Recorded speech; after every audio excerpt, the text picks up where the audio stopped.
Congratulations, you have fallen for it once again. This is an unbeatable stream.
You have fallen oh so cleverly for my ruse.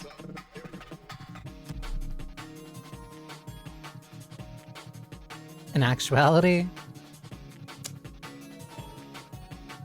I'm kind of just indecisive. I'm kind of indecisive. I've also reorganized a good number of my games, so like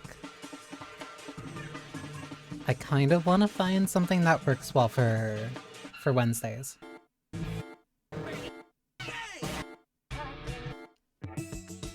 And part of that kind of makes me want to jump around for various different games, not like all the time, but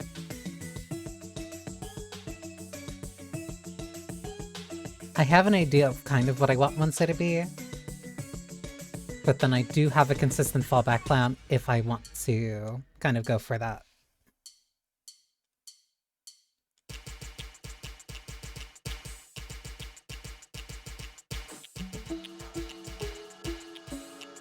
But for now, there's a couple games that I kind of just want to play.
guess that was a new score, but alright, I'll take it.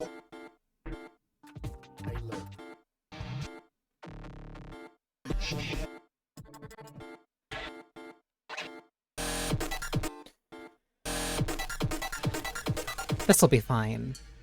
Surely.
See, there's something in chat. I'm sorry, I can't look right now.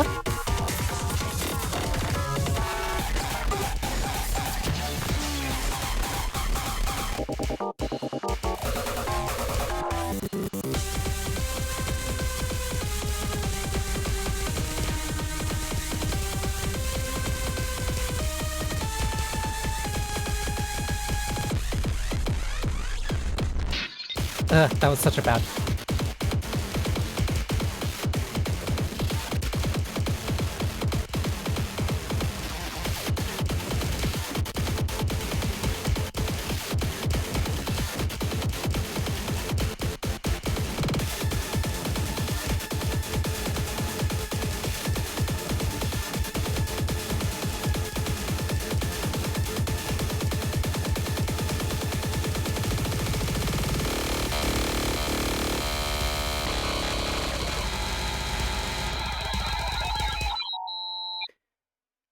Hi, Sully.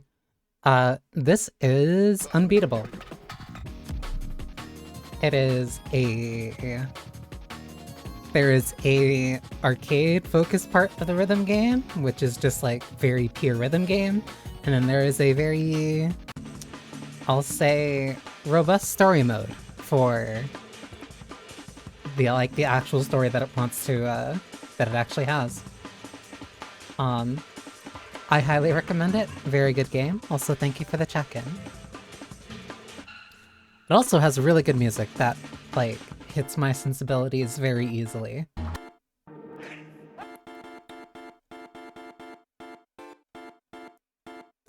Well, it seems like it overwhelmed you. Well, I'm playing on, like, the harder difficulty. Like, I'm playing at the hardest on the hardest difficulty. Like... There's Unbeatable and then there's the Star Charts, and I can play on both of those pretty well, and I haven't touched, like, the beginner charts. But it is very approachable for people who are new to rhythm games. I'm just very much not new to rhythm games.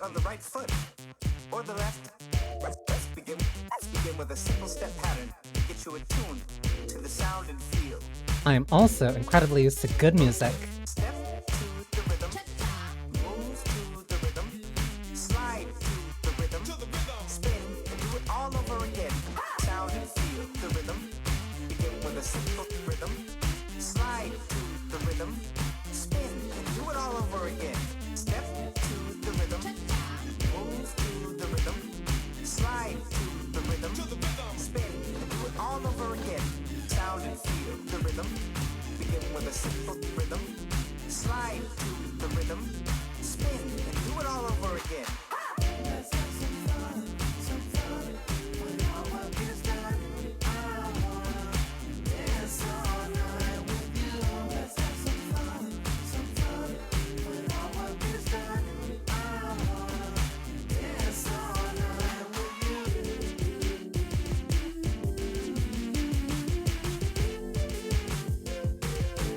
Game also has lesbians.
That was so close. Damn it.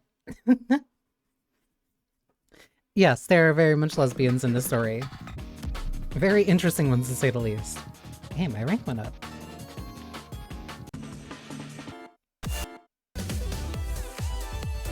It also just has really good songs.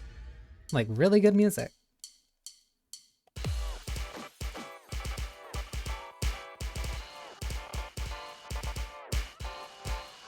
It's so good that, in fact, I actually bought the album.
Like, the rest is, like, really showing. Damn.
It is also very trans-friendly and also filled with a lot of trans love.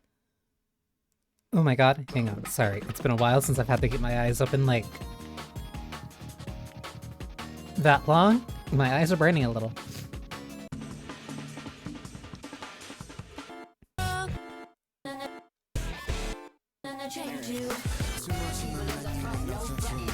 Okay, okay, I'm good now. I'm good now. I'm good now.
See what this feels like.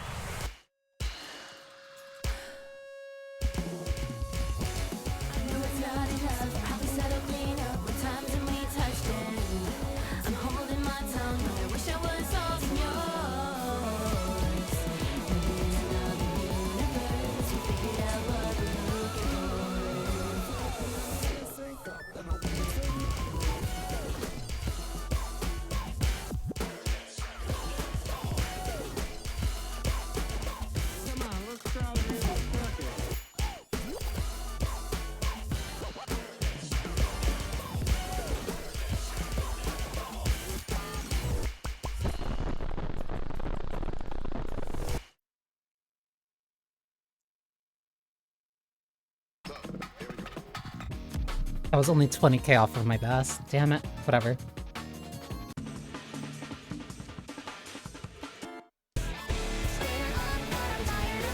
Either way. Sorry, I have to make sure I actually keep, like, drinking tea in between this or I'm gonna lose my mind.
I missed one of those notes, but I'm not gonna acknowledge it.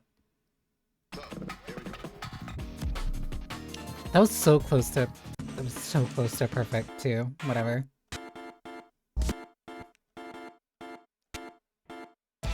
Either way, dial tone.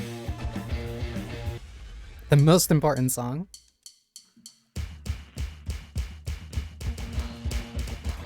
Oh my god. Hi, Jerry. You're in luck.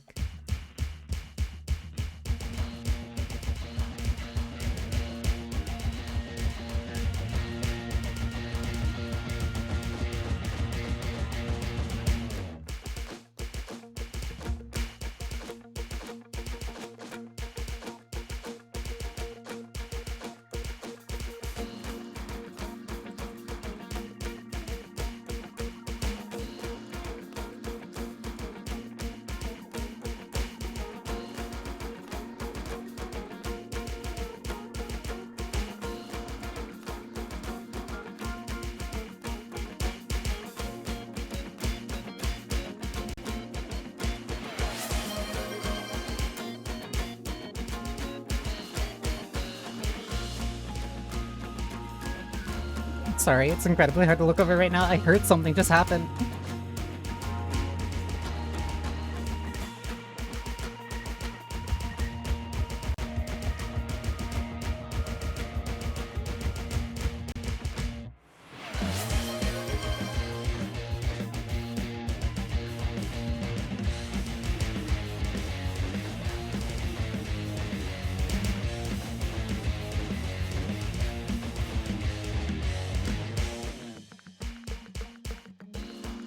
Thank you for the daily check-ins.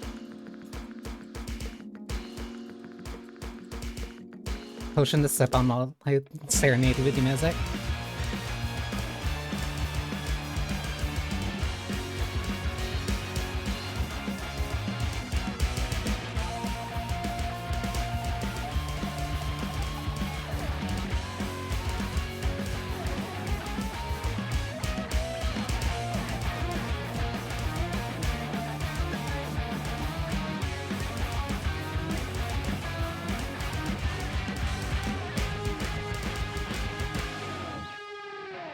Hi, Lou. I see you.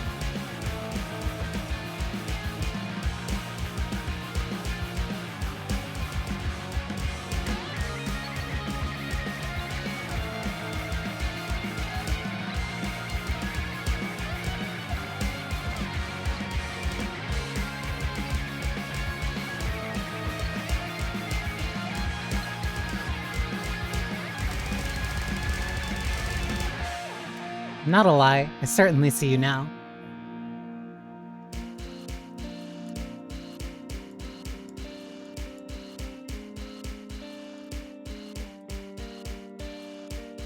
This has a bunch of sad lesbian music in it. I think you'd like it. At the very least, you'd like the OST.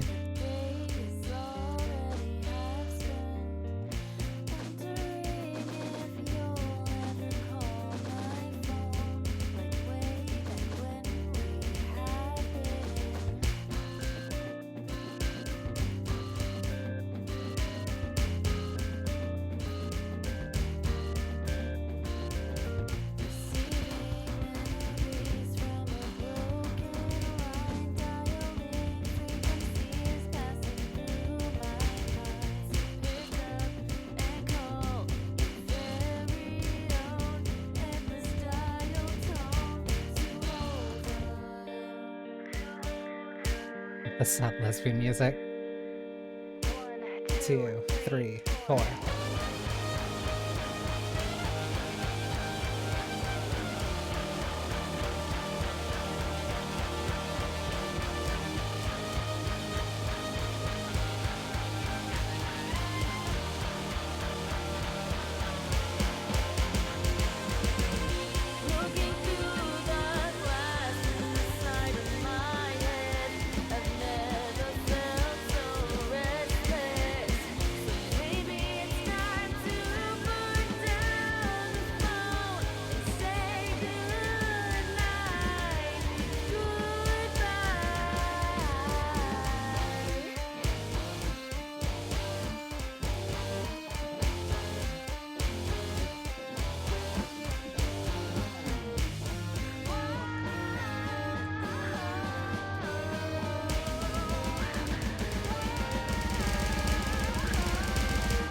After this, I'll put on the Yearner's Anthem.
Could have been so much better.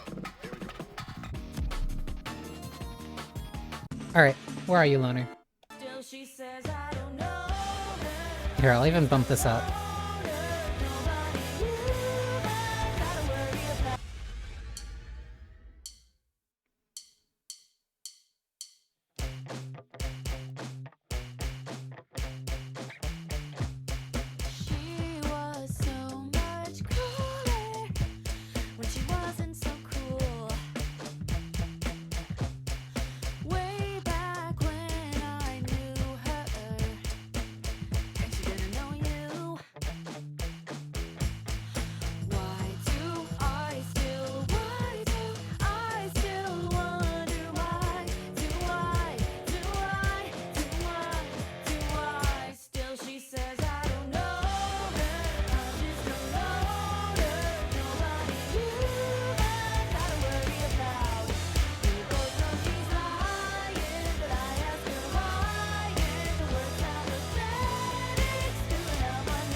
Today was/is supposed to be Strive.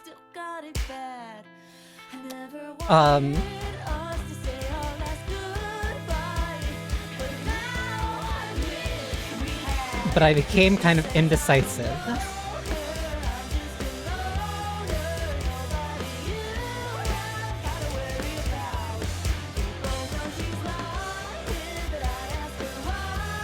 I can explain that in a sec.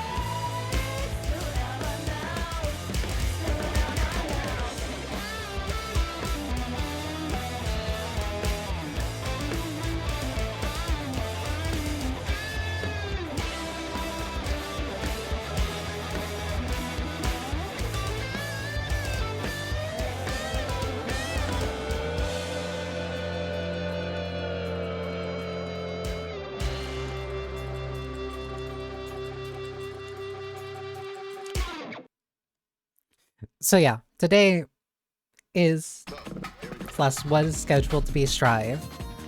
And I still kind of want to play it, but I'm probably going to be jumping around for between a couple games at least for a little bit. I can't even lie, part of it is because like I was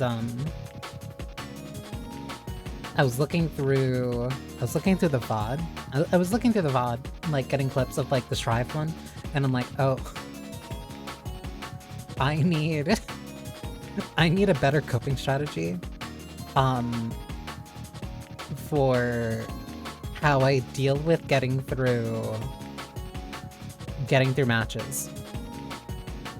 Because it's one thing when it's playing against the same person over and over again, because I feel like I can get small victories and like those all factor in different ways, but jumping between multiple different characters like online, like yeah, that's the way that a lot of people play it, but it's similar to the same problem that I kind of have with Blueprints, but in a more reasonable environment, which is why I'm still not adverse to it, but it does chafe me a little, where I want to practice certain things and I'm gonna get better at certain things, but when I'm playing for where I'm at right now, I feel like being able to focus in on like practicing in a consistent environment helps me a lot better than getting random opponents consistently of various skill ranges. Like, I don't feel like I am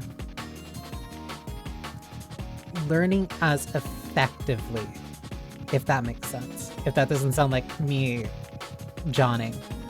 I still want to do it, and I still want to keep playing Strive, and I want to keep getting better at Jam. But I'm realizing my tolerance, especially because of like the waiting last time was like really long. My tolerance needs to be very... I don't want to say trained. I kind of need to work on my tolerance for that, I guess is a way of putting it. So it's not completely off the docket, it's not completely off the table for right now.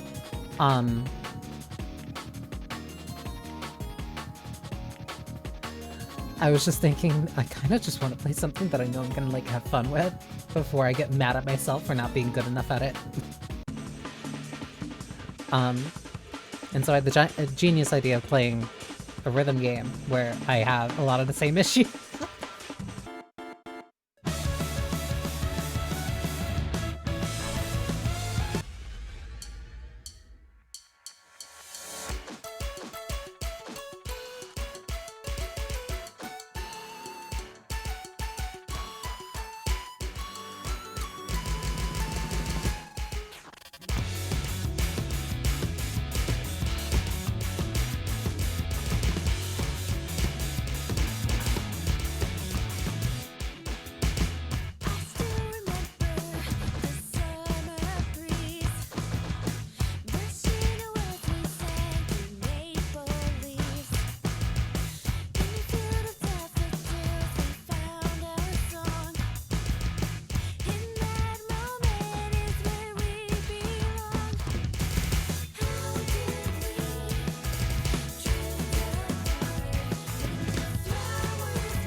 I think this is the drum break that I love.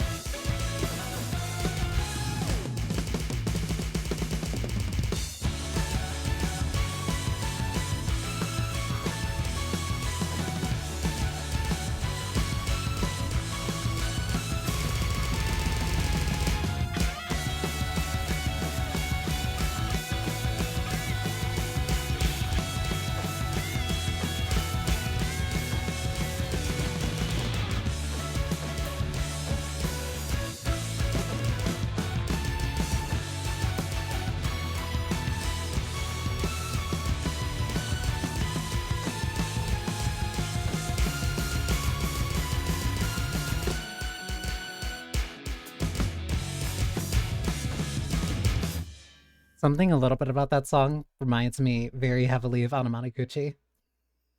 And I hate saying that and I hate feeling that, but like, it does.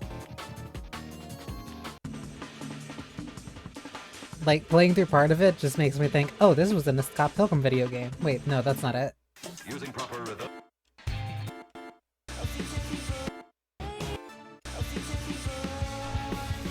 I know people like Future People. I'm not gonna lie, I thought the same. See? I'm not crazy. Also, hi, Kay.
That felt decent. That was only 8k off of my best of that, whatever.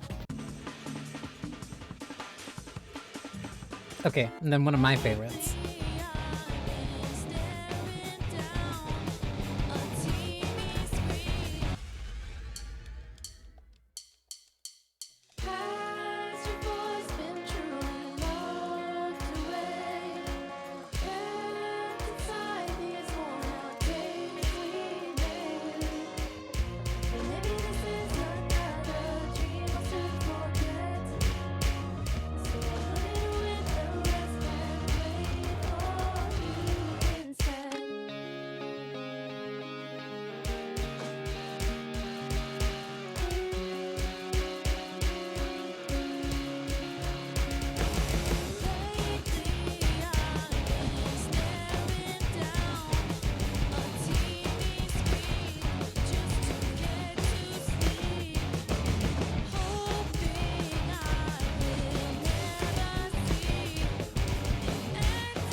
Love this song.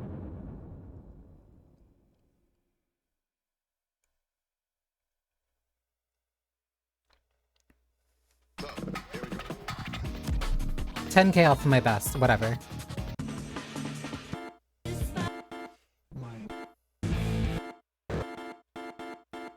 What's one that I really want to play?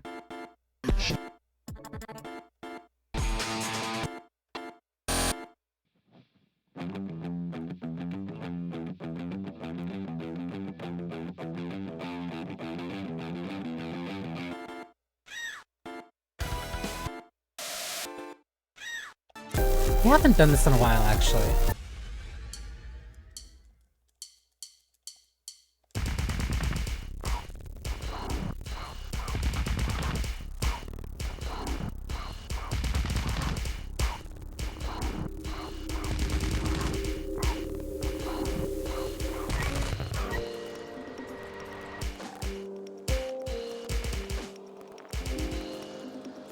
Save the poor defenseless white boy.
I'll accept that, considering, like, how kind of bad that was.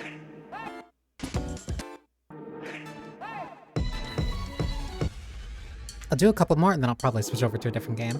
Oof.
Not too bad. Could have been a lot better, though. Also, I think ads are gonna start soon.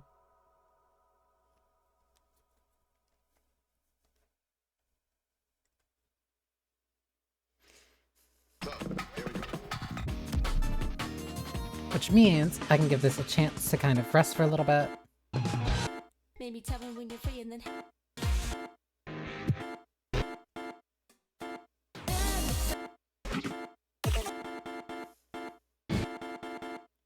Yeah, let me give this a sec, and then... as a light through the door frame and Let me give this a sec, and then I can also just look through... kind of look through what I have in my Steam, just to see what I have lined up.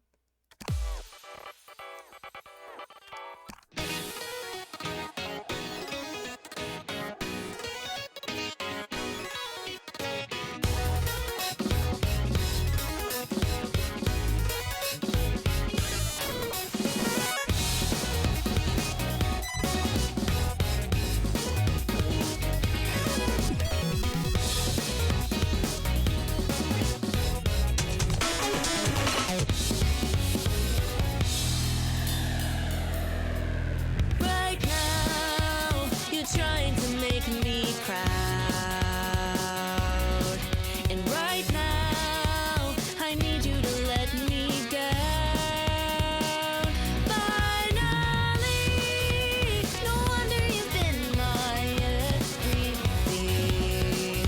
But right now I need you to let me down. But you won't just let me go.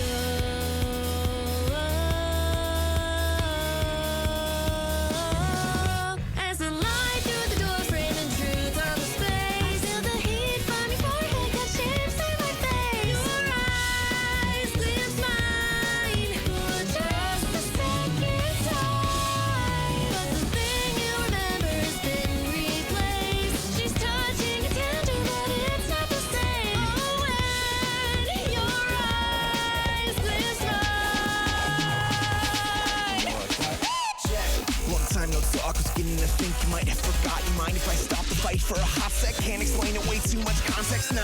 Can't be a whole project, nah. Can't see the whole object, only reflections of the intentions of the suggestion. Someone lost it, but I'm gonna make you feel it. I'm gonna crack the ceiling, match these pieces to teach it that we've been learned from a process. Repeat surviving the churn of being deflected from heaven. I'm free falling down to earth. Nothing left in me but a memory, afterburn. Right now, you're trying to make me proud. And right now, I need you to let me down. Finally, no wonder you've been my everything. But right now, I need you to let me down. But you won't just let me go.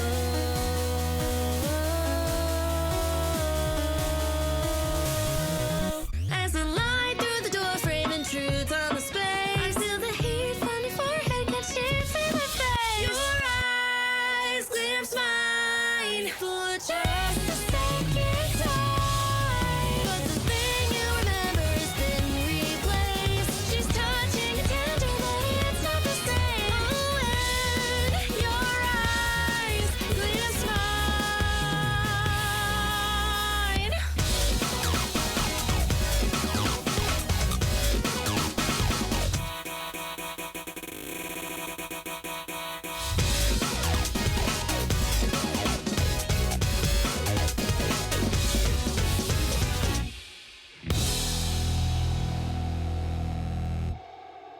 Super smooth transition. Completely planned that.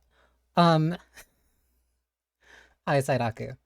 Yeah, let me make sure that I reset this.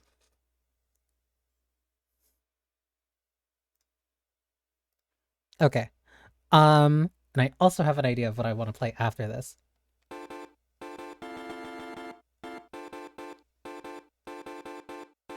So let me do like a couple more songs, and then I'll probably switch over to the next game after this.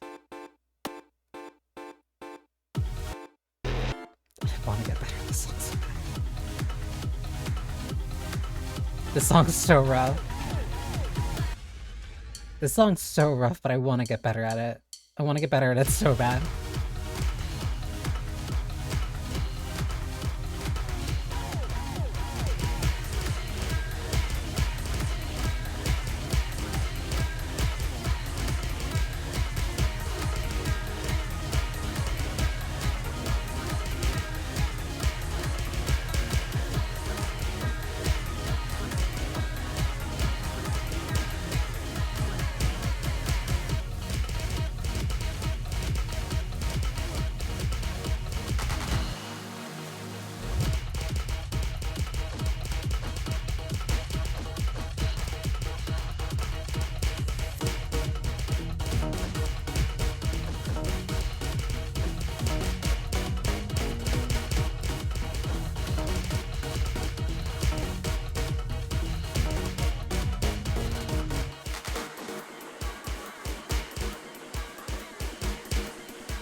Always that part. It's always that part. It's always that part. I want to get better at that, but that part like hits really hard at that specific moment. Maybe tell me when you're free and That is the trailer version. That is not the one that I want. let's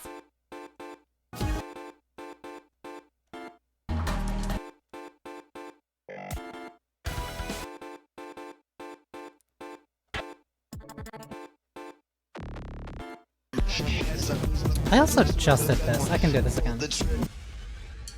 For some reason, I was thinking this song earlier today.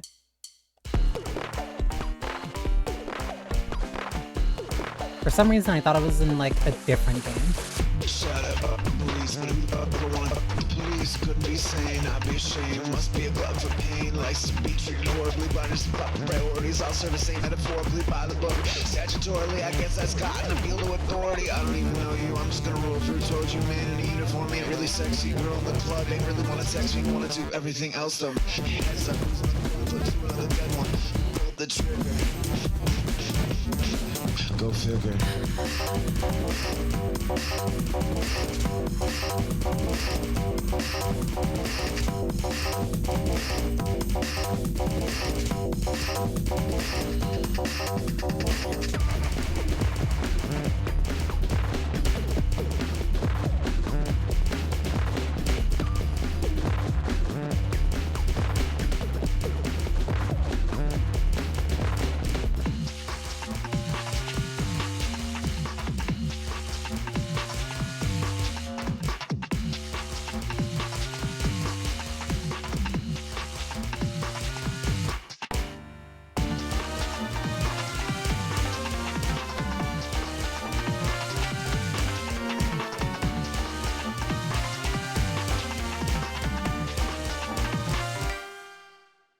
Incredibly short, but I still like it.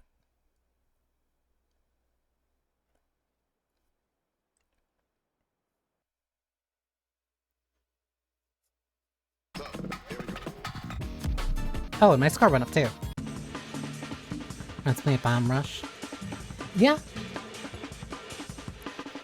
Like, it has a certain feel to it. Well, I guess, like, a lot of RJ songs kind of, like, have that feel to it. Like, where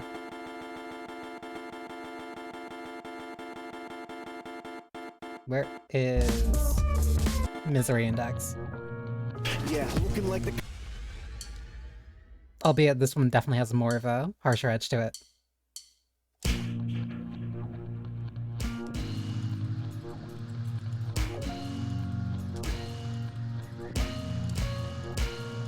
Yeah, looking like the kind of people think they so clever. The blunt objects concept of a sharp dresser wouldn't even be a friend of you in fair weather. So why when they push you around do you let them? Can I get your attention? A wrench stuck in this could prevent this machine from persistence. Much offense meant if suggestions like this were met with something less than a yes and a fist. You get the gist. If they do the same crime, get a slap on the wrist. That for you means time in a jail cell. Bail said $1 million and change when you got as many M's as an Iroquoian language.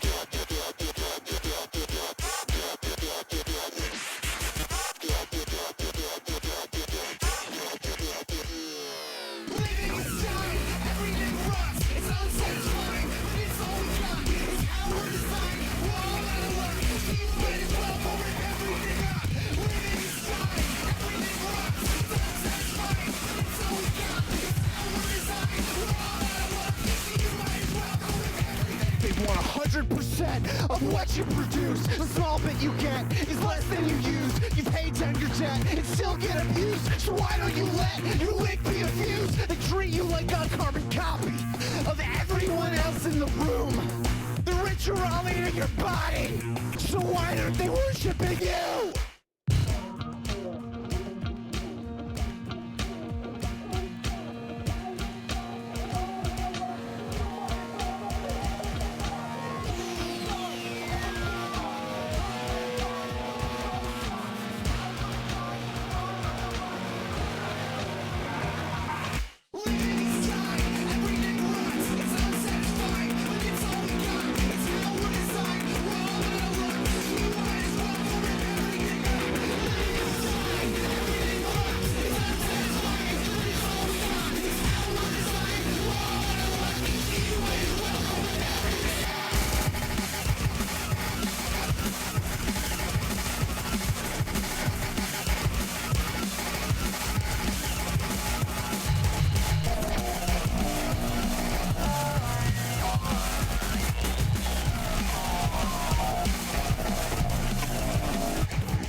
Despite not playing for a while, like,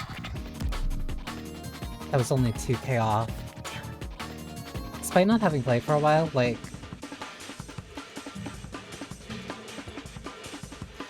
it clearly takes me like a couple songs to warm up again.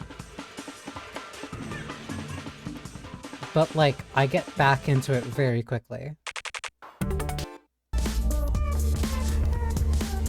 Like, I can feel the competency coming back.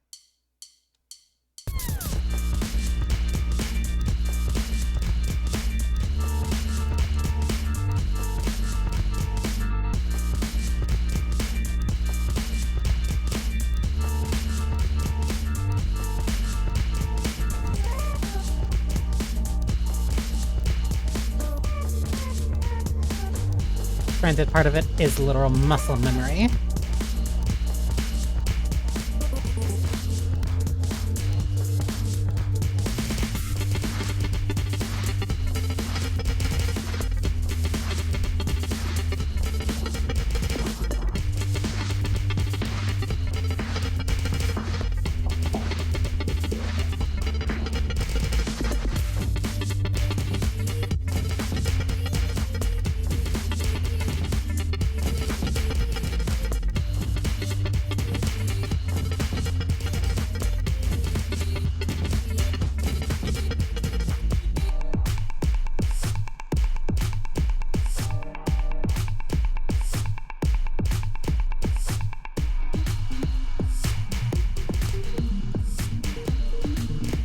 Favorite part?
Damn it. That was like more than 25k off. Each time I do that song, I feel like I'm doing slightly better, but also slightly worse.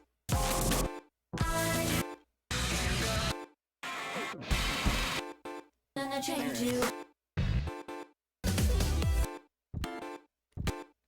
already did that. I don't think I've done Cosmic Starter. Okay, after this, there's only like 3 more songs that I want to play.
This is bad.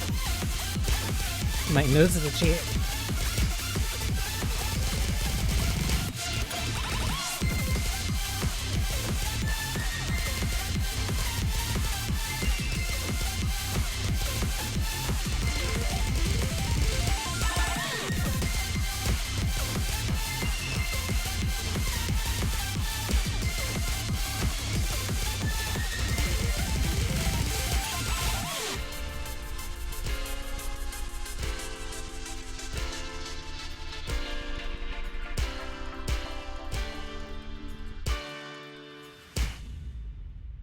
Okay. That was like... That was the worst spot for my nose to start getting itchy.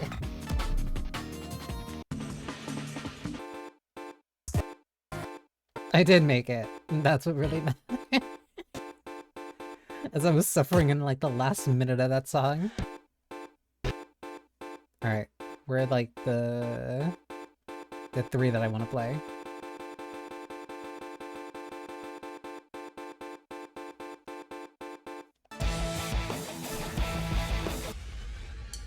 And then I can switch to a different game.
Oh, so that was Discord mobile being weird.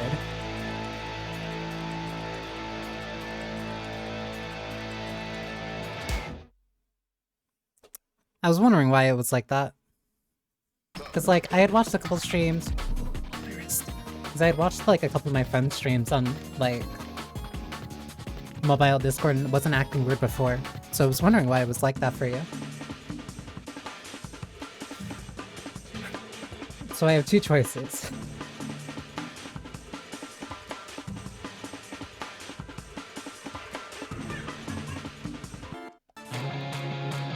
Yeah, I know what I'm doing. Alright.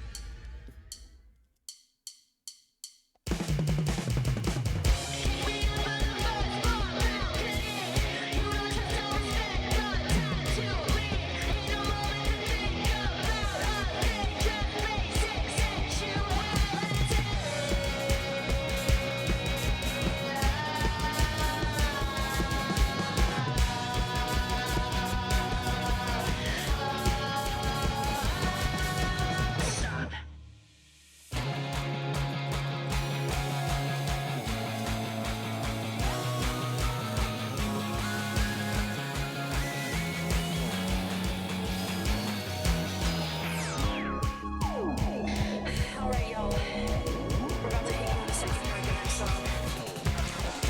You know this will turn up the present.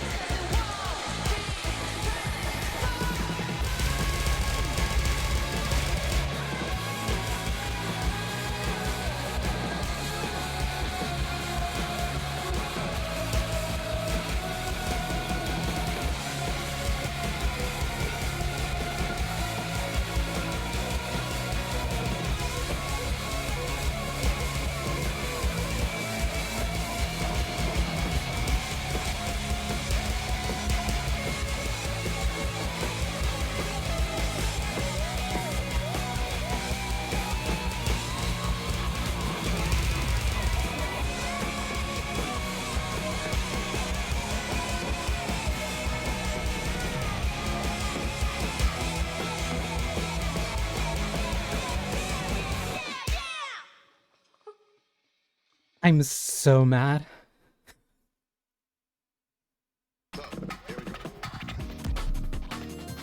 Because I got 3 grades. That was so close, and that was my best score yet.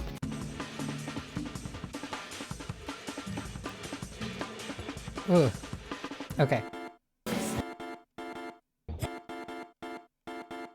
Let me double check a couple of the other ones, because I know kind of what I want to end on.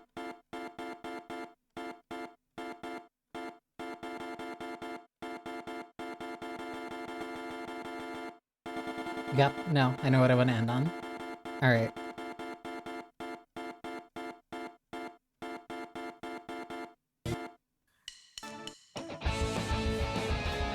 I'm not gonna hurt myself and focus on going for the all clear.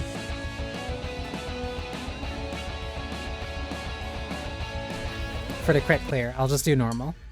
Either way, welcome to the next 12 minutes of your life.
I'm wondering when I can sneak in like a sip of water.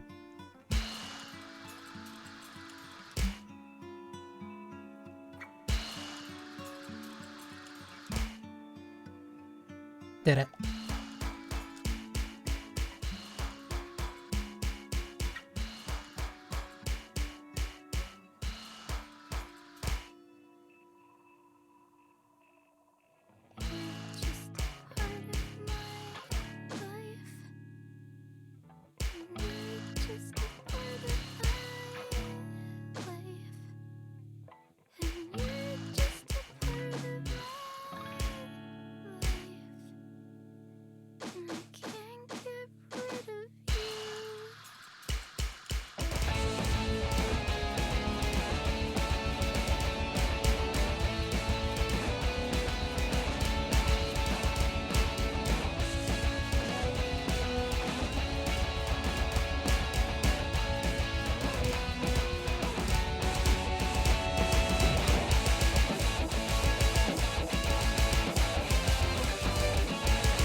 I'm feeling it in my left hand. It's hurting.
That part is never not messy, even when I'm not on crit. Oh, I feel it. I feel it, especially in like my left ring finger. I can't stand it, it's green poison. My mind unravels when I toy with the thoughts it gives me. Leave me wish, but maybe that's why life's worth living. Dreams and dreams, still feeling with you together. Understand it.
fine. It's fine.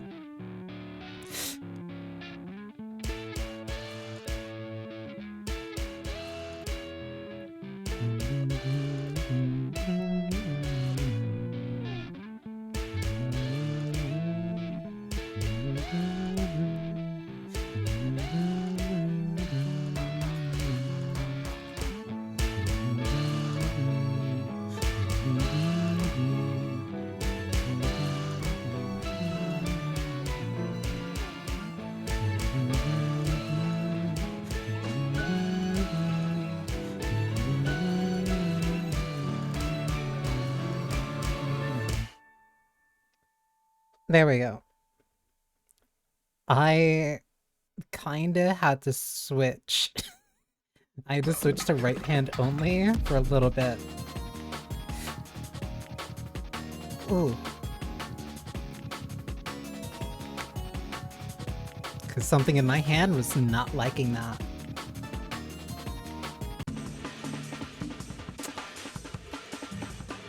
But hey, what about one more final?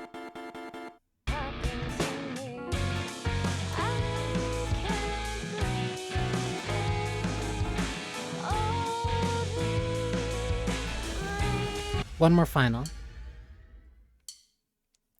Actually, on top of that, I'm gonna do a couple things, actually.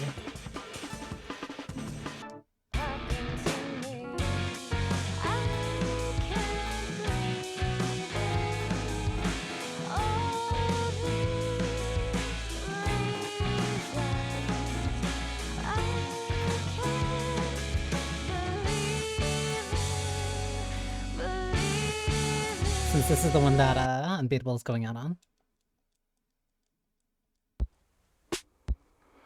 There's a nightmare that I got in my brain every night where I get caught in a drain and it spins me all around and I give up and I drown. I've seen signs skewed inside futures we'll see.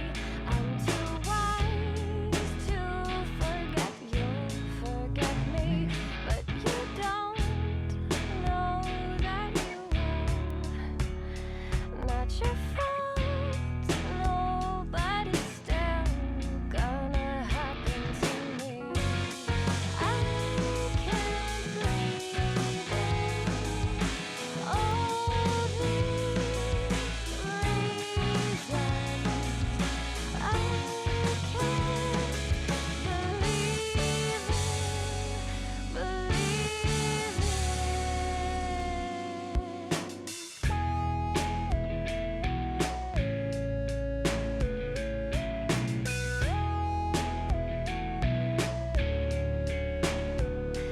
There's a thing keeping itself out my sight when I sing, sleeping until I can fight my own need to close my eyes. Lay beneath this new surprise. It's an unknown with no words to describe. When I'm done, though maybe I'll have the time. But right now, things move too fast. Cut life down, bring to the past. Gonna happen to me. I can't breathe in all these reasons. I can't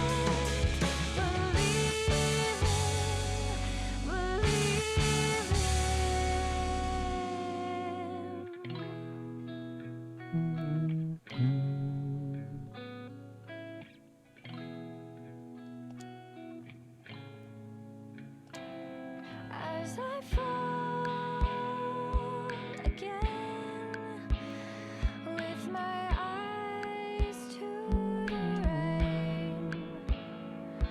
My arms are broken on the last fall, but it still feels the same.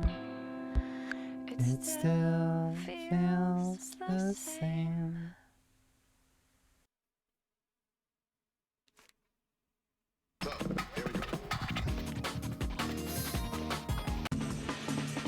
Okay, one more because that song reminded me of another song that I really like. Hang on. One more final. Where are you? There you are. The song that never fails to knock me out.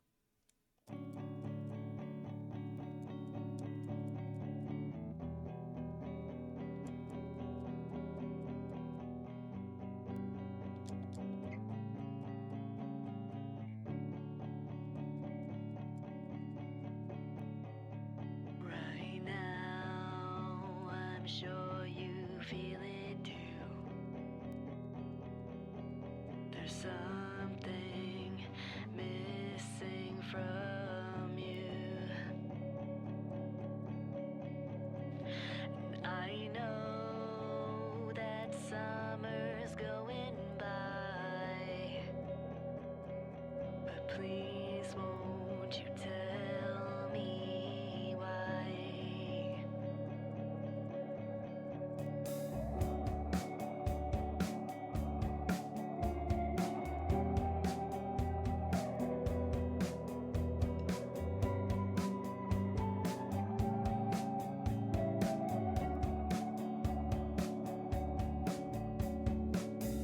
Watch it all on a tube display as the picture slowly fades away. There's no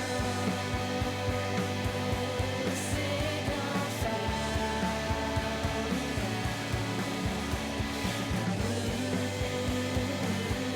is fading out.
Someone never causes that glitch. I love that song. Like, whenever I really need to sleep, I just put that song on, and then I just instantly, like, knock out. Okay. First off, let me fix this for like, next time.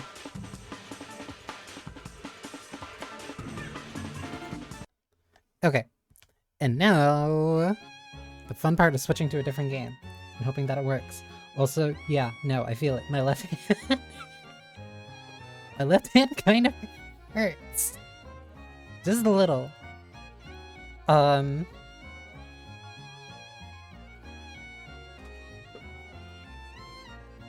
you know what? We can persist. Because this next one's not even that bad. Just have to actually, like, fan out my fingers, I guess is the right term. Oof. Also, I don't think I've played this on stream.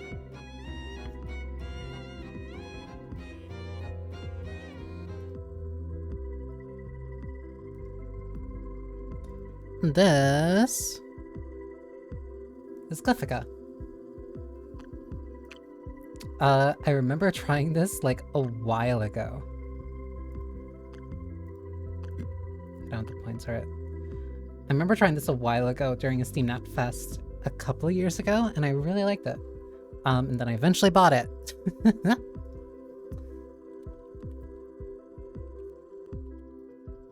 It is a roguelike typing survival game. Yes, I tricked myself into liking a different roguelike. But this one I like for different reasons. Oh, you could select which main weapon.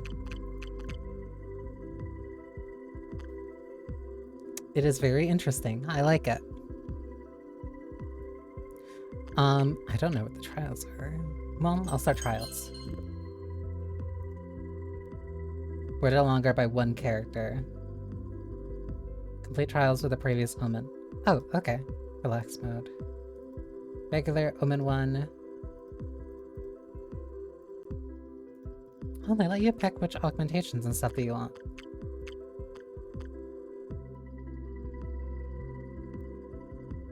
Every reel gives your weapon 20. Okay, and these are just different, like, modifiers that you can put on. Less than 50% HP, gain 50% global fire rate, gain armor.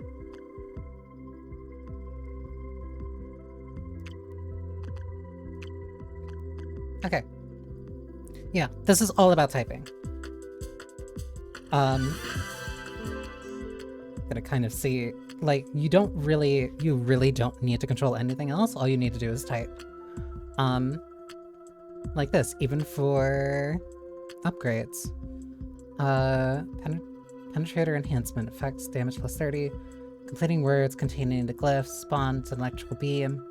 Those are all vowels. Getting those instantly is really good. You're gonna see how bad I am at typing really quickly.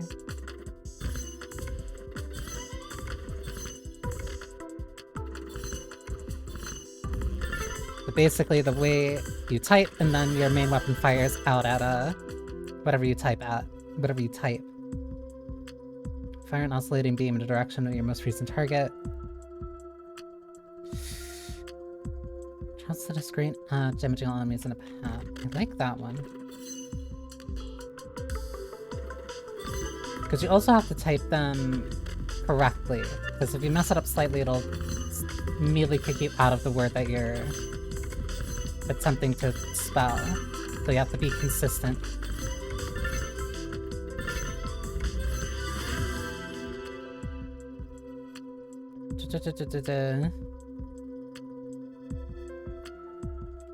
Aloof. Also, it's good to use the typing very unique and sometimes short words.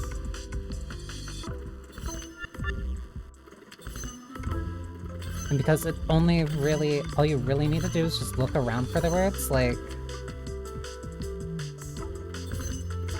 It really is mostly just, oh my god, a test of your ability to type.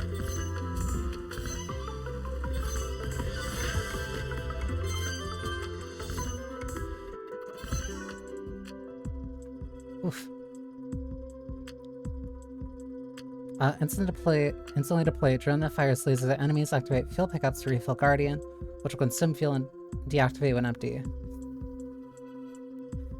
That sounds useful, but that also sounds like a lot more... Well, no.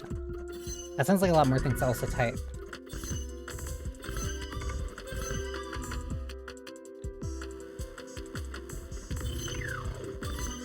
It's like a fancier game of asteroids. It's... Well, it's because you're completely controlling it. Like, I also used to really like asteroids. On shield destroyed, gain double damage. Ooh. I wanna keep that.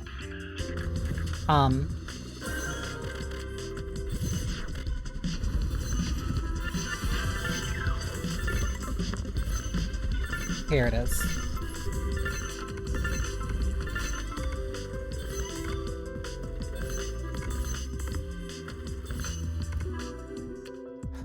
There's a big mobile game called like this. I think it's called Tower.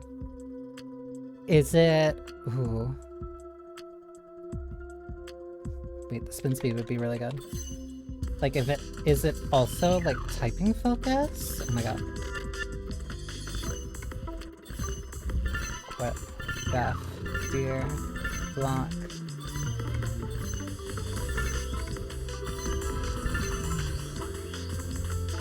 Whoops.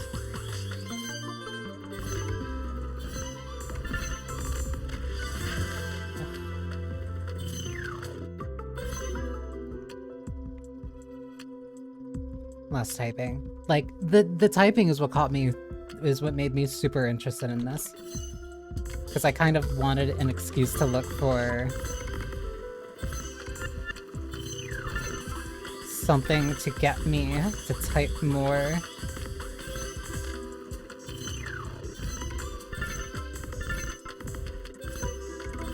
Because I like typing games more than I dislike roguelikes. That's how this one, this is how this won me over.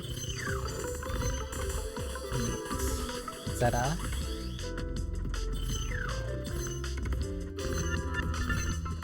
And like, I haven't even necessarily played this for like that much. There's no way zonk is a real word.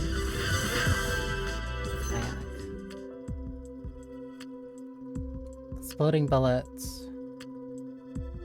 Ooh, I'll take the Frostfang. Lightning reflexes, timeless ember, duration. I'd rather have a longer duration so I don't have to get fuel as much. Kinetic weapons, bleed chance. Freeze pickup, drop chance. Add 3 mag packs to your inventory. Med packs heal up 30% of means hurts max health. Chopper repeater. I think that would actually help a lot more. Whoops.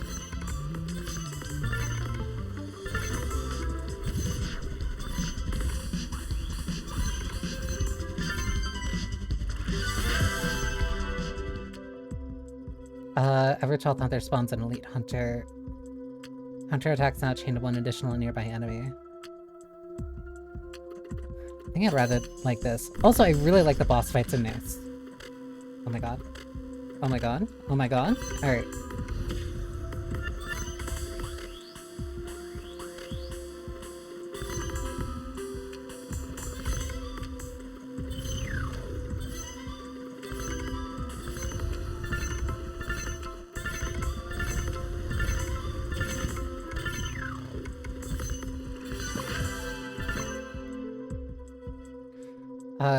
Crit chance, crit damage.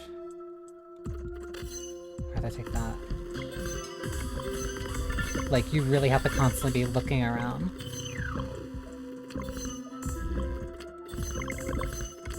Like, then...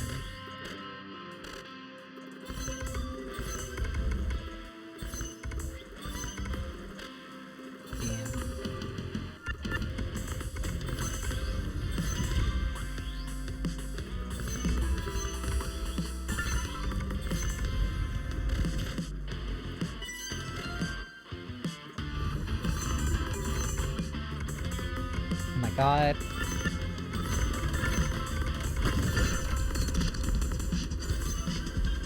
might help me learn to type better. There's... oh my god. Because it helps.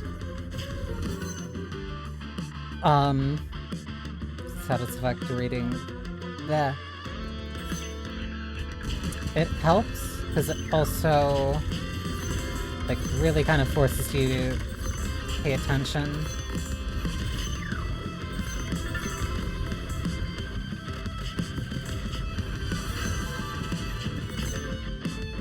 And you also really end up learning... oh my god. It's really good for getting you...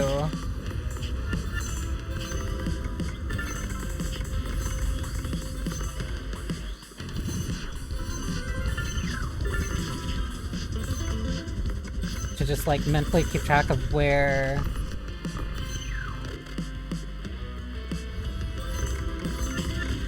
each of your keys are.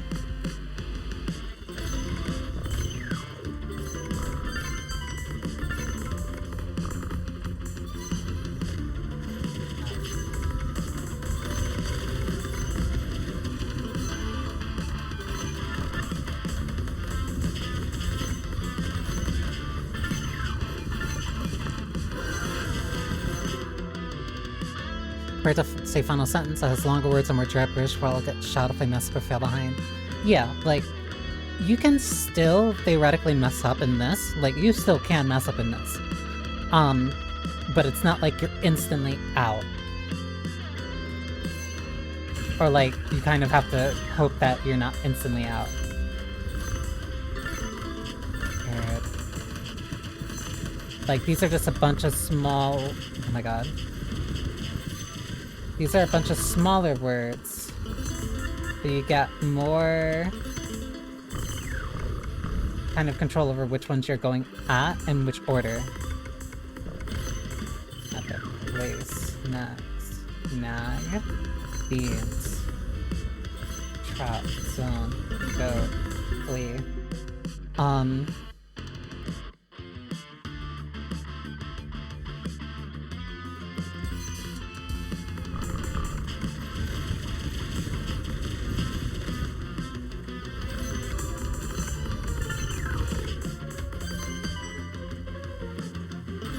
There's also some words that are like partly blocked off, so you have to be smart about which ones you kind of spend your time going for.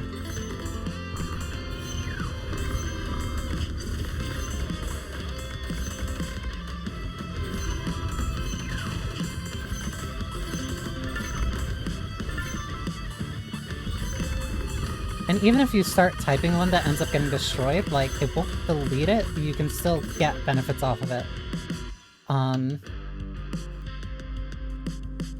Quits.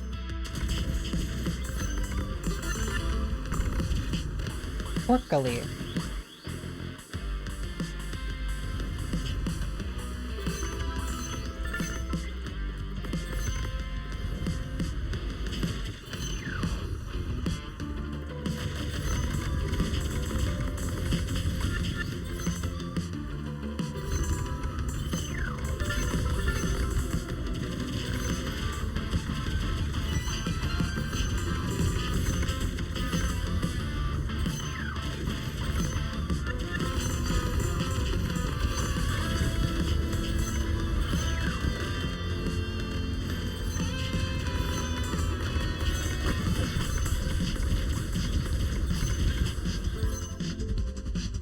I need...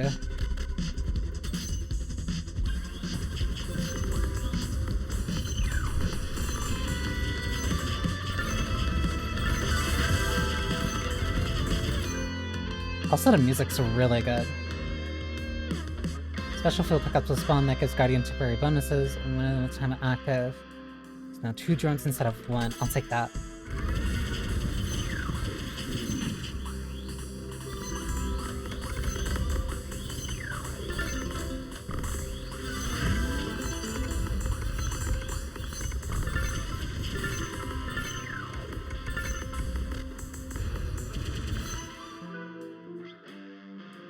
Guardian speed. Outer.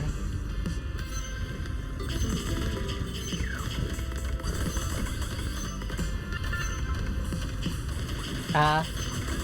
Okay.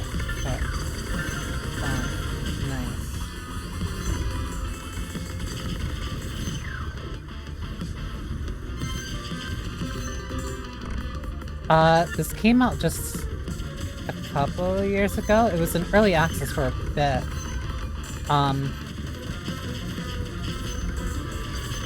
I can check after this.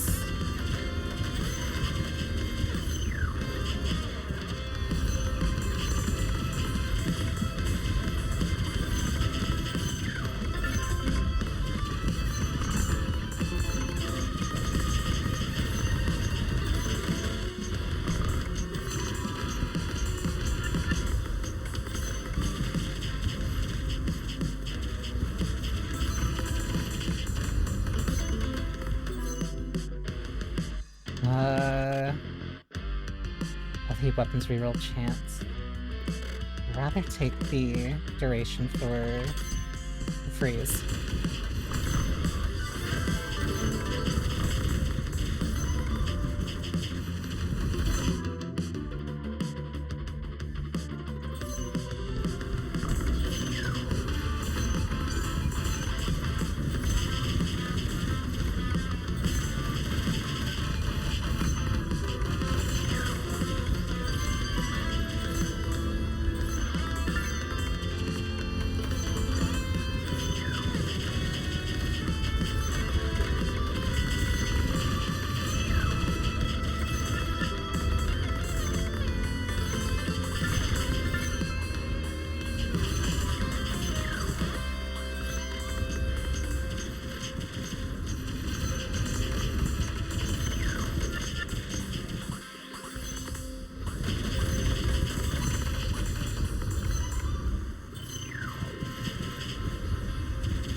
Hate the word vacuum.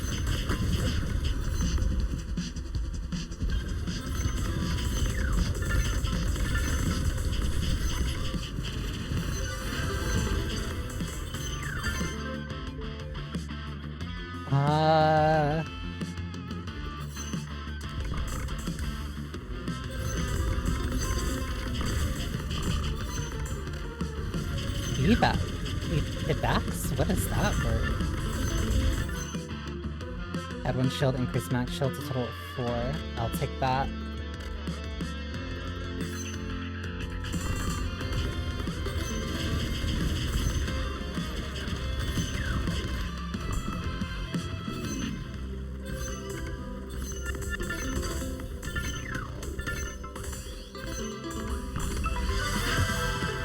Oh! Picking up a reroll, deal a random amount of damage between 0 and 100 enemies on screen. If you have 0 rerolls upon entering level up, evolution, or loot screen, you'll have 1 reload instead. I will take the additional option. Accuracy, 94%. Words per minute, on average 110. Ooh. Trial 1 of 3. Okay, and it keeps going.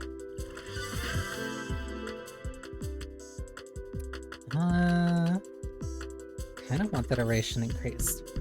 Oh, right, year.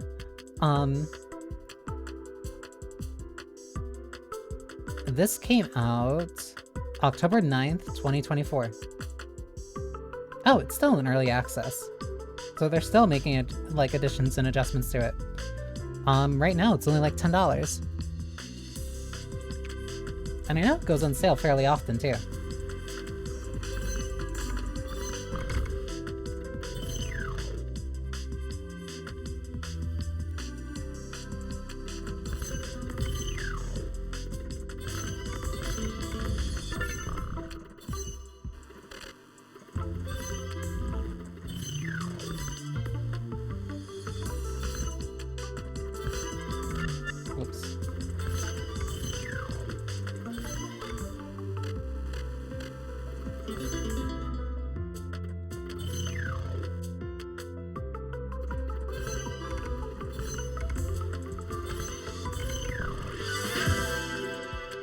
for the chopper. Bleed chance.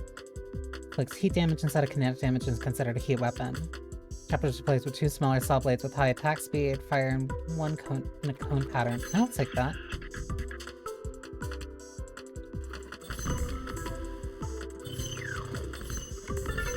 One, vibe, scary. Mine, mice, ride, join, bear. Oops. You also get a bonus if you chain words together.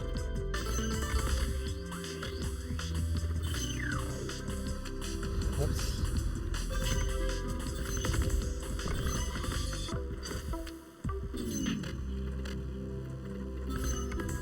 So, like, it does encourage you to type consistently clean so that your crit chance goes up passively. Like, the more that you can chain it, the better it gets. What the damage increase on the wolves? Oh my god.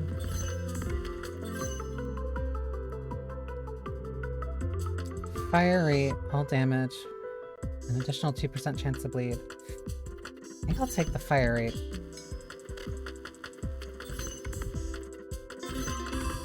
Hints, bide, milk, nape. Rail, vend.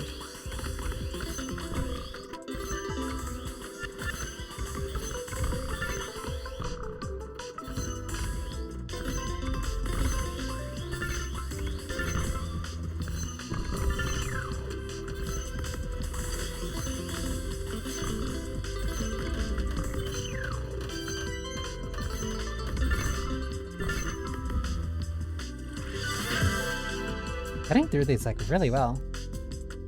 Predator Strain. Now fire projectiles instead of electric streams, then it's considered a kinetic weapon. Ooh. No, I'd rather take the duration, because they really help. Taking nuts.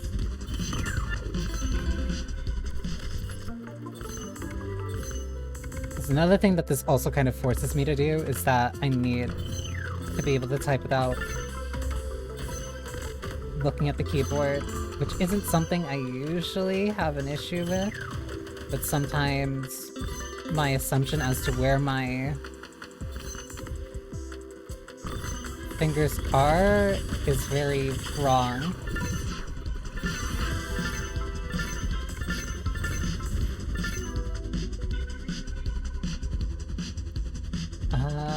I think the mines need upgrades.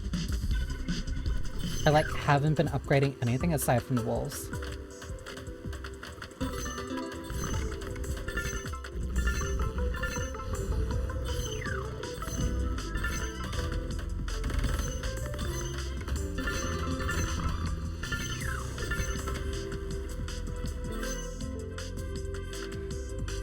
Well, heat weapon, electric weapons, hunter static.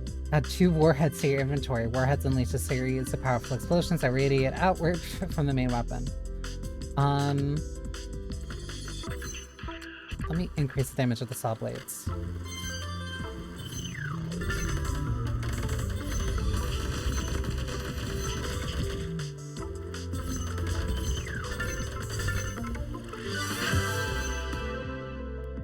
Repeater upgraded.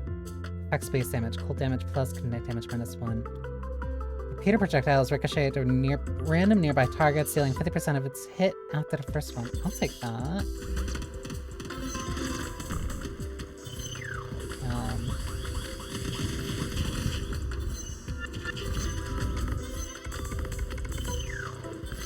Zebu is not a real word. I refuse to believe.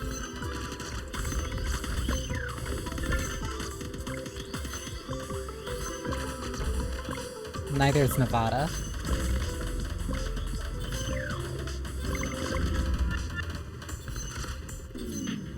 Oh, what is that thing?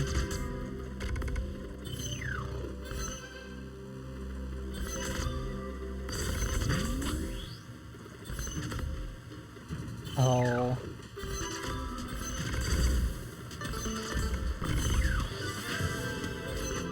I have to aim at the sides where it is.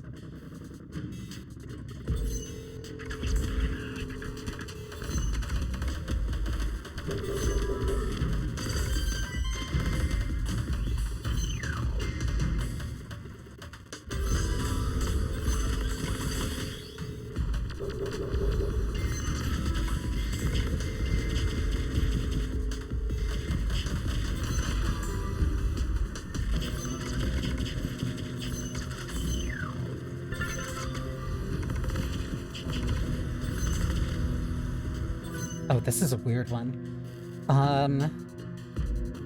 Increase fire rate. Kill pills trigger double damage global effect. Activating shield pickups increases your global duration by 10% for 10 seconds, stacks for 3 times. I'd rather take the fire rate.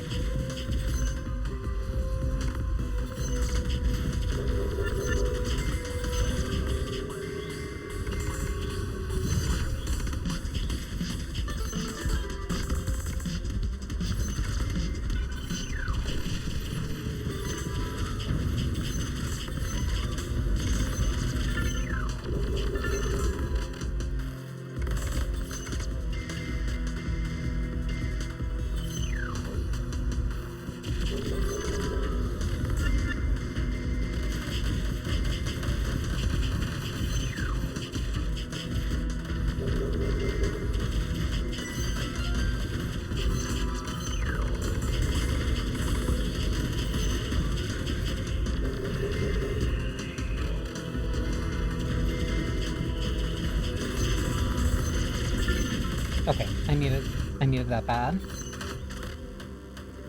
Here, heal, tank, zones.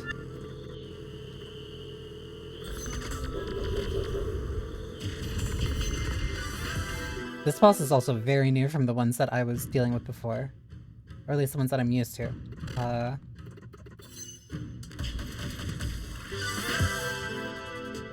Guardian. Special field pickups. Enjoy. I'd rather take the...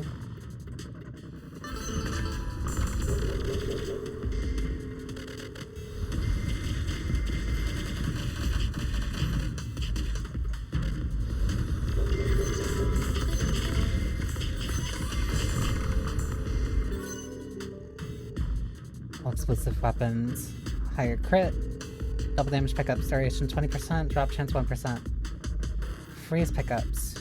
All weapons. Crit chance. Crit multiplier. Niche.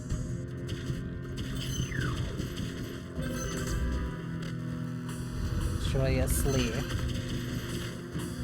There's also a bunch of enemies that are just constantly in the way.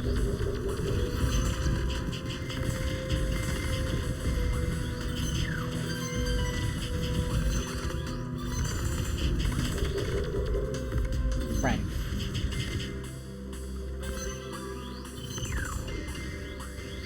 J. Advent. Gave.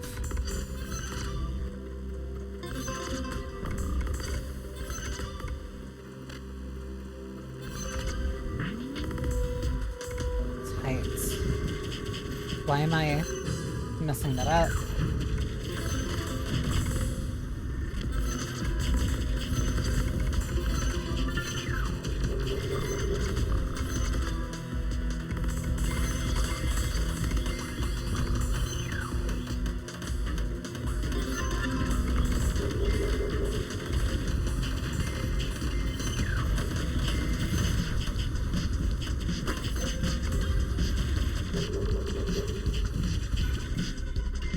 God. My hands are not where they need to be.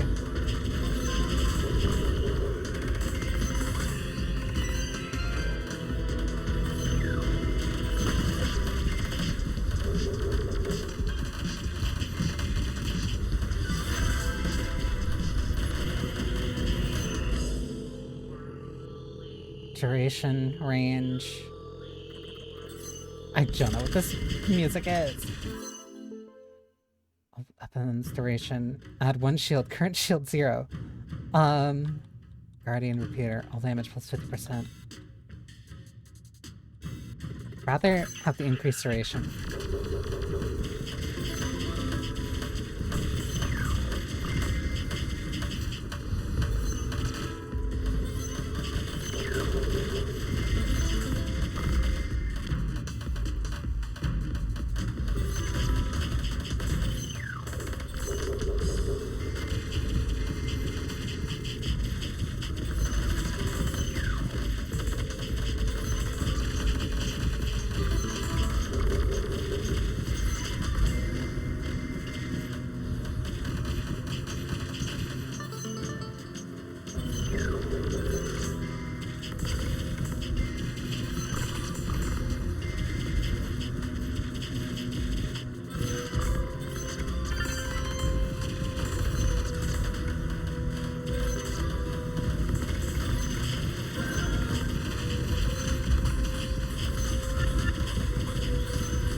quietus. Glory, vertex, body, brooch.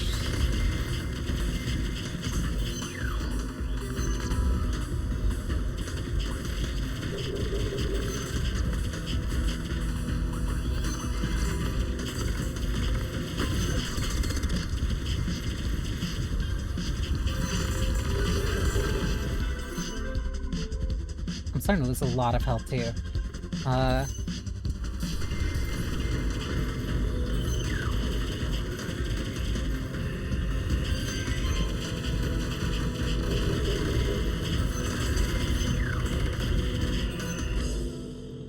Kinetic weapons, duration weapons, hollow point.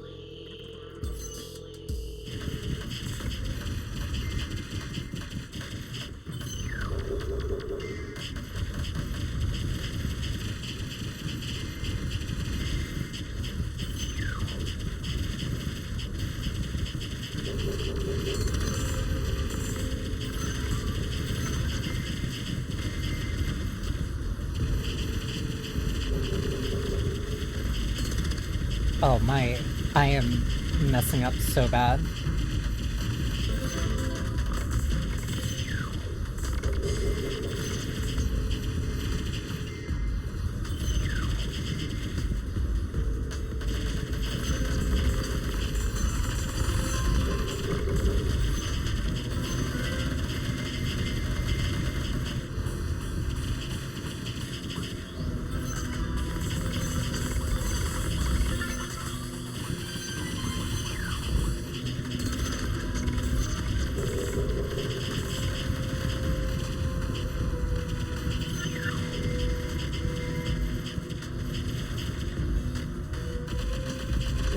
Another thing that, like, keeps messing me up is that, like, I'll somehow, like, slightly overextend.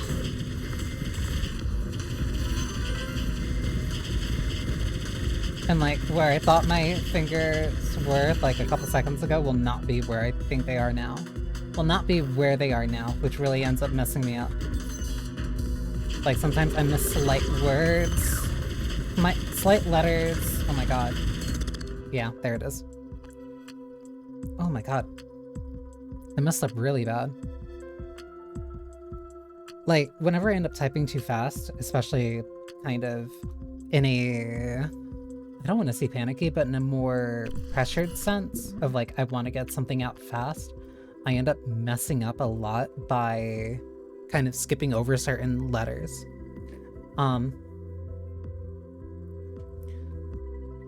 And it's... Excuse me. That sounds like a very common thing, but it's just like... I will jump over where certain letters are, but then I won't mentally track where I skipped over. Like if I were to type gambler very quickly, the way that I type, because I don't use... My form is not very proper. Like, I know you're supposed to start with, like, index fingers on F and J, and then you're supposed to, like, move your fingers from there. I kind of just jump all over the place. I jump over the place, I just type very quickly. So, like, I'll be typing Gamble, but then I'll mess up on the R, because I'll mess up on the R because I'll go a little bit too far and hit T. Or, like, my fat finger will hit R and T at the same time. And then it'll cancel out the entire word, and I'm like, wait, what did I do wrong? And the answer is that, technically, I kind of spelled it right. The issue is that I got overzealous, and my hand went a little bit further than it should have. Like, it's very small mistakes. Whenever I'm able to type for an extended period of time, like, I can get things out very quickly, especially when it's something that, like, I'm thinking about. But when it's reacting to certain words and then just kind of, like, adjusting based off of that, it can get a little messy. It can get a little messy. But I like this game. God, my hand. Okay, let me find something that's not gonna like, break my left hand. Because it's not like I feel it, it's just like, oh, I have not been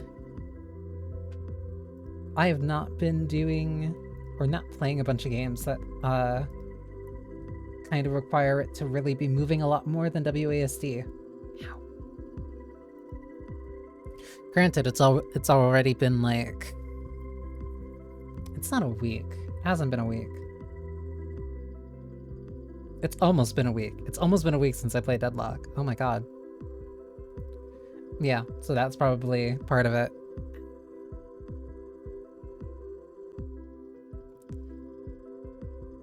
Been doing your hand exercises? I have not. Which is funny, because I used to do them even though I don't really need to, and never really needed to. But like, I used to do... God. This is really kind of showing where I'm, like, stole a lot of my stuff from. I used to do the thing where it's just like...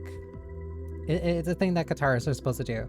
Where, like, you put your entire flat palm out, put all your fingers together, and then, like, you extend the thumb, then you do that for a little bit, then you bring it back, then you extend the thumb and the index finger, then you bring them back, then include the middle finger, and then you stretch out the pinky after that. Ooh, I really feel it when I do it with the pinky. And for anyone who does not know, I might have stolen that from Kaon. Maybe. But it has proved useful. So I will kind of bear that mark of shame a little bit. There are a lot of...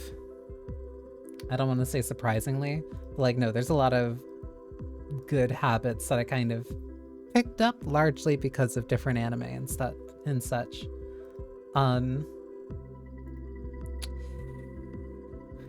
What that says about me, I'm not sure, but all I know is that now I can at the very least, I can drink tea. Now, at the very least, I know that I really like tea. Oof, my hand. Because I also wanted to try playing something else. But I'm not sure. There's a couple games that I kind of wanted to play, but those would be more... I want to set aside a specific day to play those. Let me... Here. Let me do this, since I'm probably going to be here for a bit. Also, I kind of barreled through the last, I also kind of barreled through the last break, so I'm gonna take that as a chance to stand up and stretch my legs. Just very slightly. Well, I also stretch, because I also think I barreled through the first break, too. Oof. But generally, I've been trying to come up with, like, a better, I guess, idea for, I don't know, I'm being, like, cagey about it. It's just, like, a better schedule. Like, because it's not bad. Wait, I thought I switched to just chatting. OBS, you wouldn't lie to me, would you?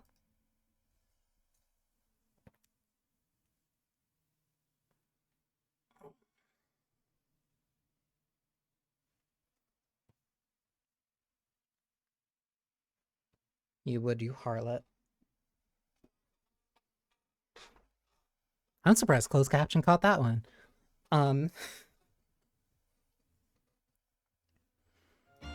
Okay. But yeah, I've been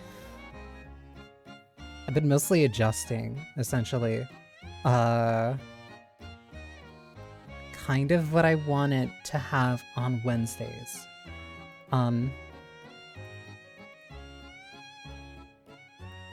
Because the way that I'm thinking about it, or like the way that I've at least been doing it, I want, because I brought this up before, I want Monday to kind of be relatively bigger, like more of the service games.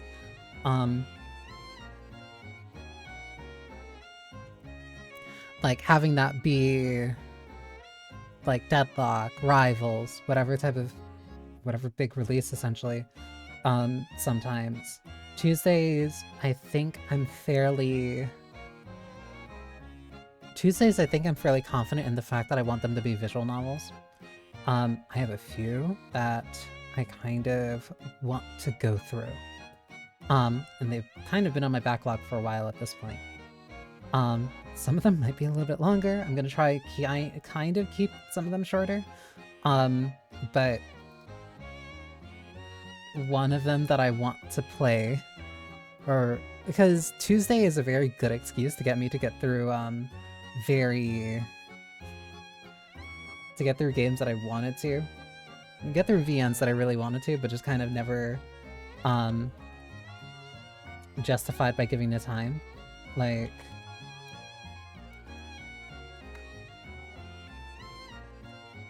one of the VNs that I want to play is approximately, if I can search how long to beat. Yeah. One of them is about 30 hours. So 30 hours. I do average of like 5 hours per stream. Not counting, can't tell if that's like reading time or just like clicking through as fast as possible.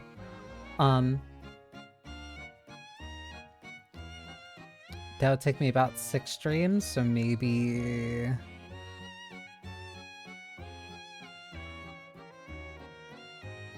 Yeah, that would take me about 6 streams, which would be about like 2 months. But Hate Plus was also supposed to be like 10 hours, but then that ended up taking 3. That ended up taking 3 streams. Granted, the day one, I kind of just switched between Honey and Mute, and I kind of read through a couple of different things, but yeah, between 30 to 33 hours, not counting the fact that there is still another game that I have to beat.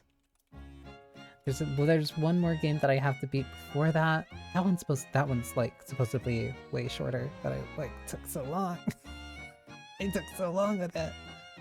And there's another game that I want to play that's about 2 hours. That I know I can finish in a single stream. I cannot do a single 24-hour stream. My schedule cannot permit it. Maybe in the event of like something like really special and I get the chance to, I could think about it, but like I think there was one time I tried to do a 24-hour stream, but that was like years ago. And the issue was the fact that I got like super tired. That was before I had my caffeine addiction. Was it? Yeah, it was. That was before I had my caffeine addiction. And I'm not exactly sure how that would work out. But that would probably... Like, a 24-hour stream on its own is not a very bad idea. Mostly because if it's the right game, I can do that no problem. Like, I'll do that without thinking, really. That would be something like FF7R, probably Persona. Like, Persona... I could probably do that for, like, P4, P5, maybe. But, like, it has to be a game that, like, I'm really, really, really either excited about, or something that gives me, like, a lot of options kind of, like, in the middle of it. Because kind of jumping around from game to game for, like, 24 hours would not work for me, in a sense. If I could do that with the idea of, like, maybe collabing with other people, like, kind of throughout it. Like, I've seen a couple of VTubers do that, where they have kind of, like, a very long type of, I don't want to say ordeal, but they had like a very long stream, and then around certain times they would say like, oh, so this is when like this person's supposed to be here and like whatnot. Which would help. I could definitely say that. It would most certainly help. But in terms of like 24 hours solo on my end, I don't think that's necessarily super strong. Especially considering the fact that like, God, that was an hour something unbeatable, and my hand like really started to hurt. Granted, I haven't been playing it like as frequently, and I haven't really been playing a lot of games with controller lately. Like the only ones have been Strive, Unbeatable. I played Relink like the other day. You can also blame Relink for why my schedule's a little bit messed up, because Friday is going to be the Ragnarok expansion beta, and I wanted to play that. I want to play that really bad. So that kind of threw off my expectations for what I initially planned for this week. I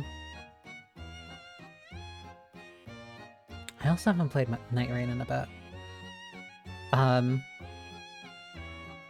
But like, I want Monday to be like service titles. I like playing competitive online games, and clearly, evidently, people like watching it. So I want to keep those for Monday.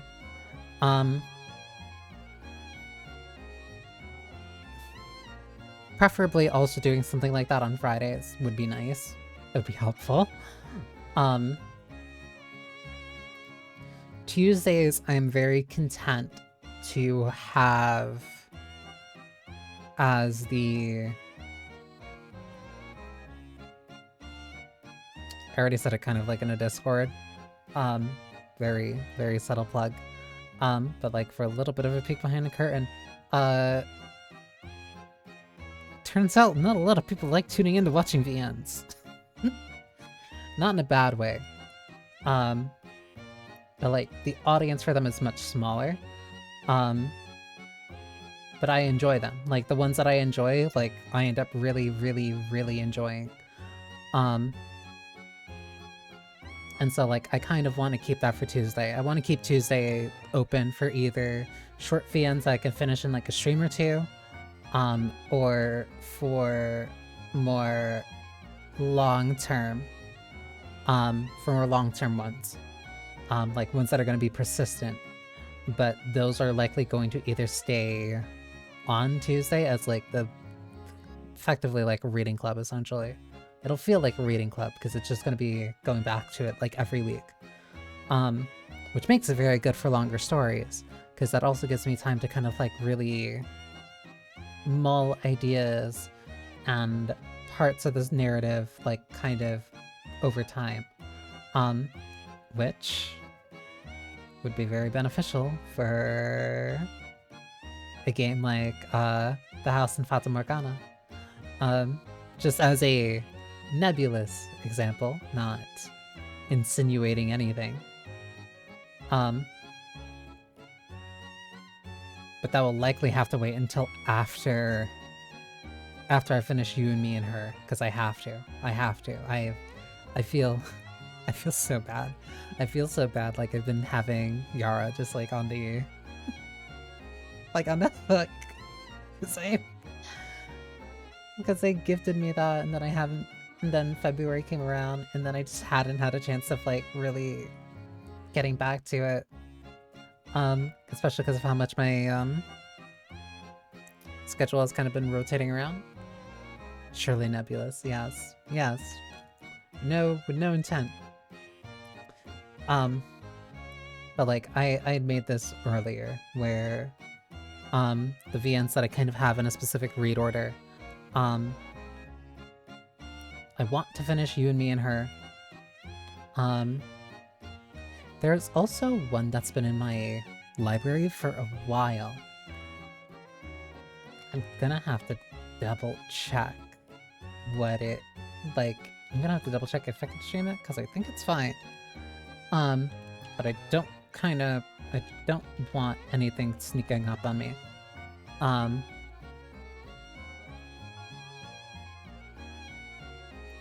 But I think it's fine.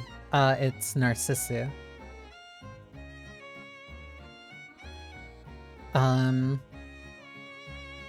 Yeah, no, it should be fine. I say looking at the... That's great. Oh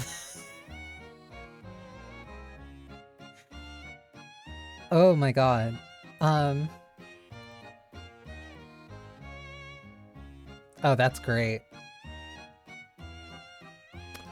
I'm looking at the tags on VNDB. Oh my god. Yeah, this is probably fitting for me. The tags are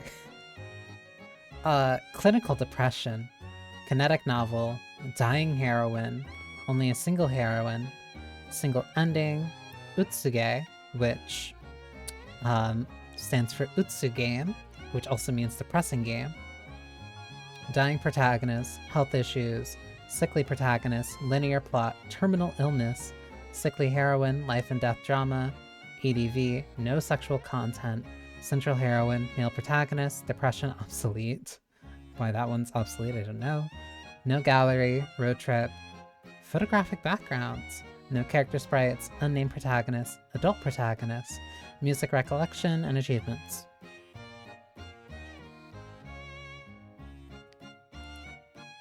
Oh, and that's short. That's real short, because I had the first one and the second one. Very family friendly. Like, I've learned... what was the other one that I had?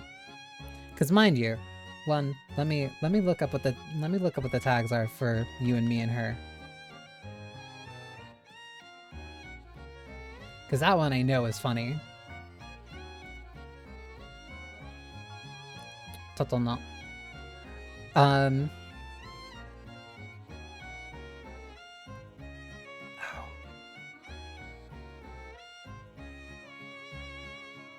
No, I know most of these. Yeah. Because this is the one for you and me and her. Very titled screens. I know that. High school student heroine, dramatic love triangle, ADV, female protagonist, love triangle, romance. Protagonist, childhood friend is a heroine, high school student protagonist, student heroine, homeless heroine, student protagonist, high school, food discussion. That's a specific tag. Interactive display devices, modern day Earth, multiple endings, slice of life, tsundere heroine, lockable bonus content, unlockable bonus content. Interesting. Unlockable gallery, bad endings with story, forced auto read sections. Interesting. That's not too long. What was the other one? I also want to read The Non-Existence of You and Me. That one has been a quiet favorite of mine for a while, kind of like in the background. I haven't really had the chance to talk about that one, like, all too much. But I like it. I like it a lot. I want to read it on stream. Just because it has a lot of fun, things to kind of just, like, think about and ponder over. I also want to go back and play Dangan 2. Like, I feel like enough time has passed and I can play that, with enough of kind of like a memory hole where I'm not gonna remember necessarily everything. I do remember, of course, like,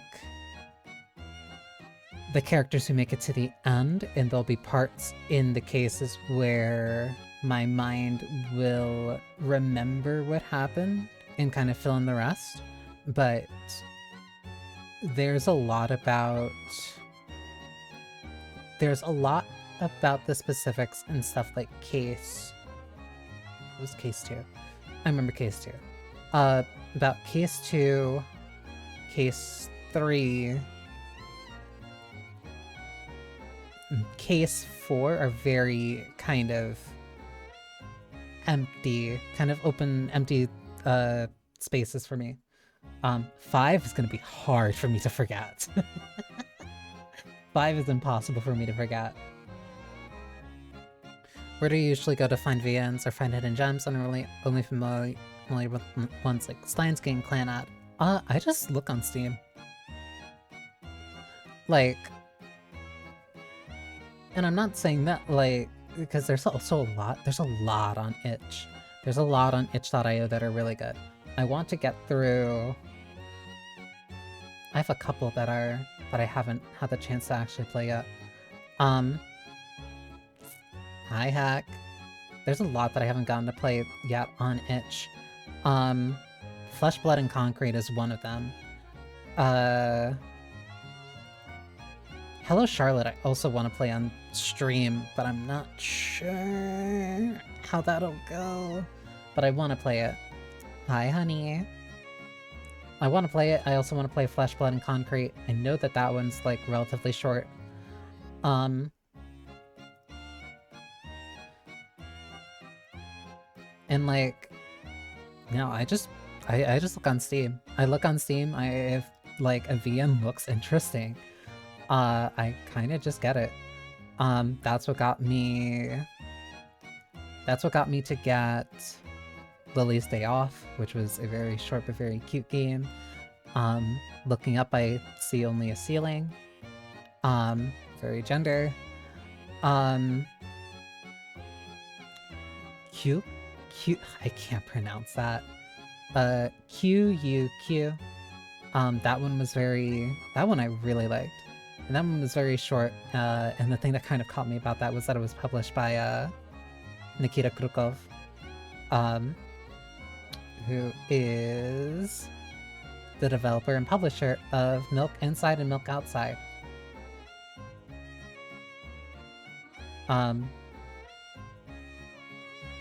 Like, I just kind of like look around. Like, the thing that I like so much about VNs is the fact they often are very cheap. Like, unless like they're bigger ones like Nitro Plus, depending. Certain ones can be like very big, certain ones can be typically pretty small. Unless they're like very big titles like the ones from Nitro Plus, like Steins Gate, like Umeneko, or Higurashi too, or Dangan, or Ace Attorney.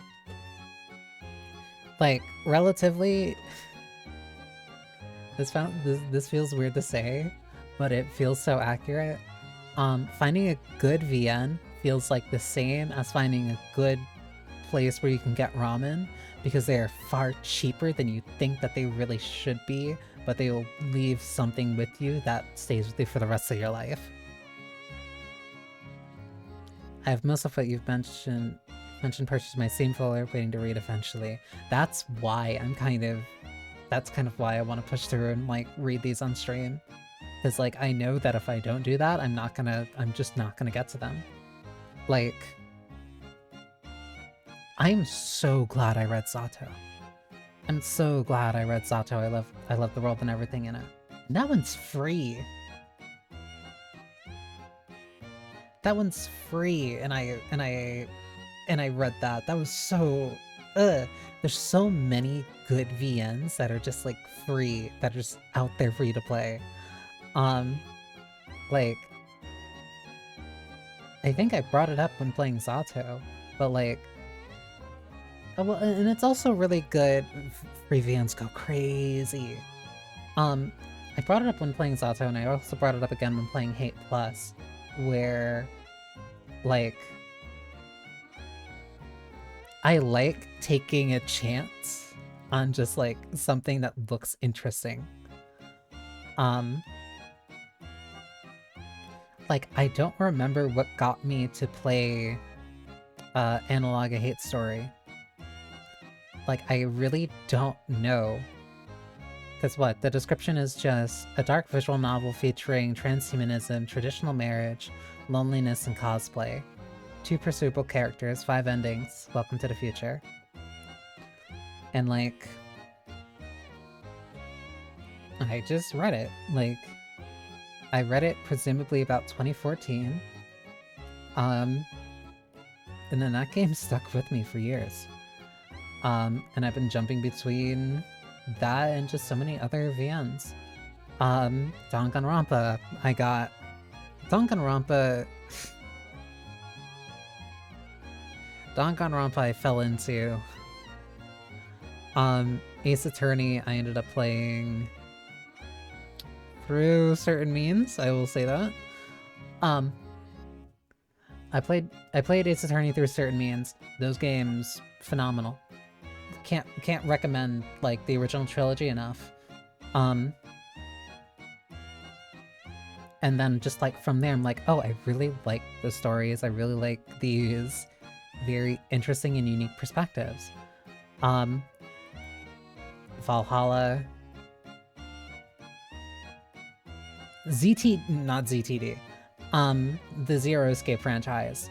999, Virtue's Last Reward, Zero Time Dilemma. Even though Zero Time Dilemma is kind of like, 999 and VLR are like so worth reading. But like I like jumping between different visual novels.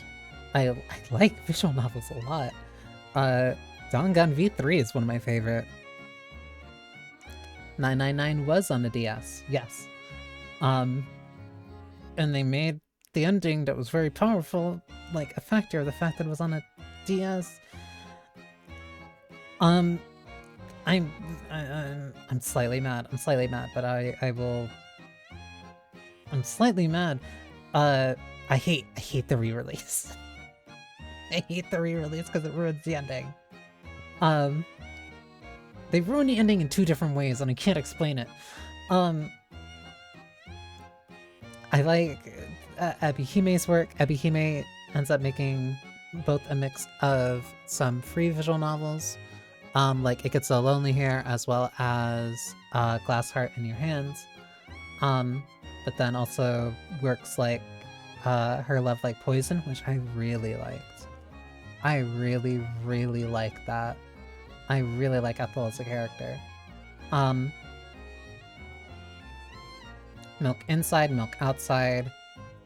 Extreme bias for Kato Shoujo. I probably should play that on stream. No, I have to be careful with that. I think I can hit a toggle. I think I can hit a toggle. But going back to that would be very interesting.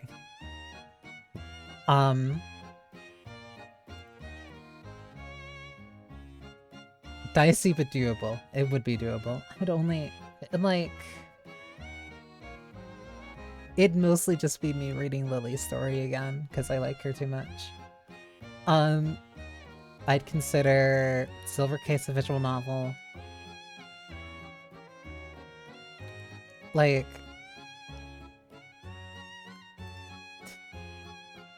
Tiagi kind of perfectly said it. Tiagi kind of perfectly said it, I think it was yesterday. Where like, no, VNs are like such a unique and very interesting, very interesting genre. Like, also 100 line counts. Even though that game paralyzed me for over a year. I still need to play it. Not play it. I'm 123 hours in. I need to keep reading. But it's so much. There's so much. There's so much in the game. Like, I can't. Okay, I'm gonna mute. I'm gonna mute the desktop audio so I can open it, so I can take a look.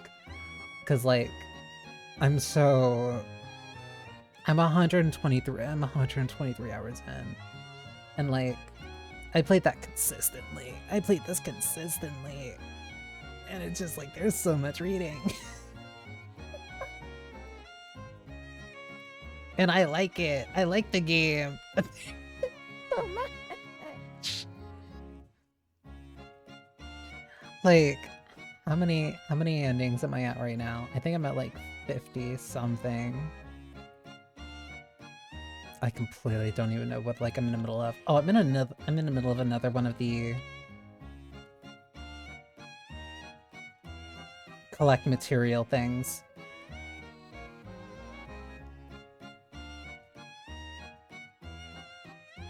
Where is... Oh, this is in the middle of a comedy route. That's gonna be a jolt when I get back to it. Incorrect! My bad. I was wrong. I was not at 50. I was at 29. I've only cleared... Let me emphasize this. Let me emphasize this. This game has 100 different endings. Like, there are 100 different routes, I should say. Yeah, sure, you can get to certain endings and it's like, hey, one between 2 and 3 type of choices and like, you'll get an ending based off of that. I have 123 hours in this game that has 100 different endings / routes. And I only have 27. I only have 29. I have only 29 of those endings. And there are parts that I'm still thinking about because I want to see how they resolve. And like... that game is going to drive me insane. I want to spend time with that game, but that game demands so much of my time. It is so much reading. And the idea of putting it, like, if I tried streaming it, it would be here forever. And I thought Nier with its alphabet endings was a lot. Nier gets through it faster because the joke endings, like, aji wo kutta, like, they're joke endings. Like, there's some joke endings where it's just like, oh, instead of doing the thing you're supposed to do, you just run off in a different direction, and the game says, yep, well, this is what happened, the game over. I'm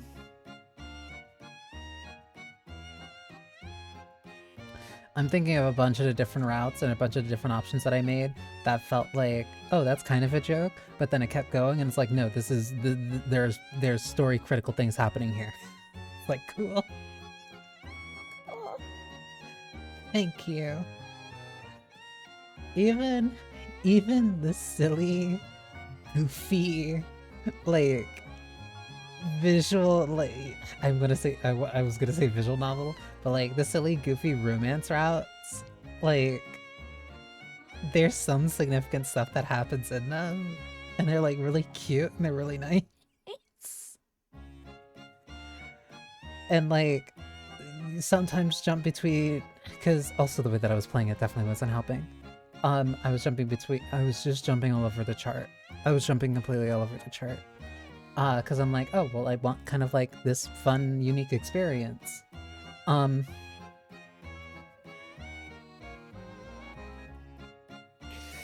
was jumping between a zombie storyline, a serial murder storyline, comedy routes where everybody was speaking in emojis,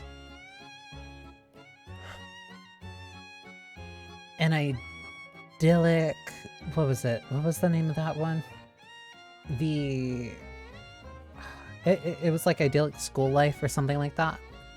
Like way more casual, way more fun times. Than the Cult of Takumi route.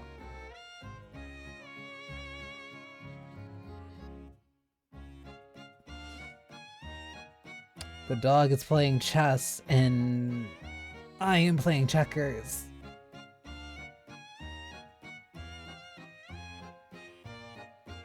I still think about that. I still think about that. I also can't stream that game. I can't stream that game. I was thinking about it more and more and I'm like, wait a minute, this game is a game for freaks. I'm very happy. I'm very proud of the things that I'm open to. And how much I've been willing to kind of like communicate on stream. There are some things that 100 Line has like flashed at me, and and it caught me unaware. And I'm like, oh, I was unfamiliar. I'm sorry. I am humbled. I think that game is a work of art, genuinely. It terrifies me in equal measure. So I can't stream that, but I want to finish it so bad. All that's to really say is that visual novels are really good. Visual novels are really cool. If you want to find one, literally just like look up the visual novel tag. Like, let me... Technically Fate is in there too, so that counts.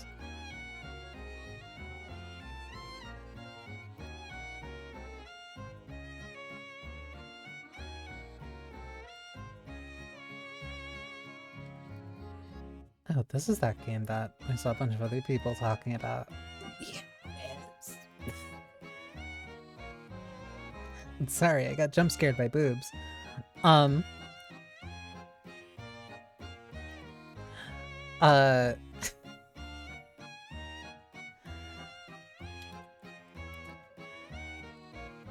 Like, let me look. Yeah, on Steam it says that there's like 17,000 visual novels. And the first one that shows up for me is Steins Gate. That's right, because there's also... Because there's stuff like also Urban Myth Dissolution Center, Rain Code. I need to get that. I need to get that while it's on sale. How long is the sale? It's on sale for a while. I could get Rain Code Plus, and I've been waiting so long to get it.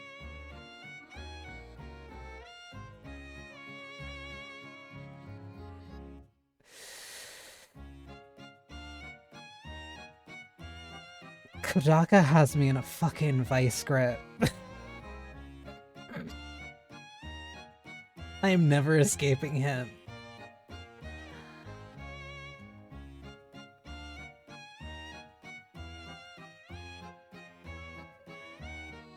Oh, and it is Golden Week. That's why Spike is having a sale right now. I forgot that there was a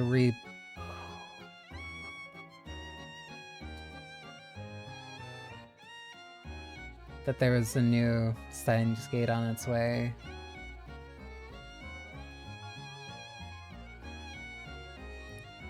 Because it's reboot. Wait, what is this? In a revitalized story.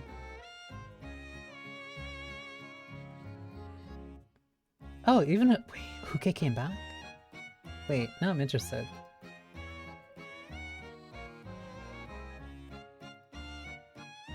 Oh, those look good. Great, that looks so good.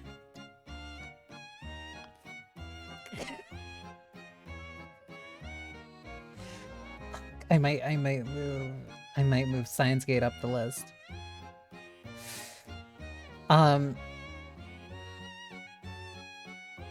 Also, there's also stuff like Slay the Princess. There's also Scarlet Hollow, and like I have the demo for that, and I want to play through it.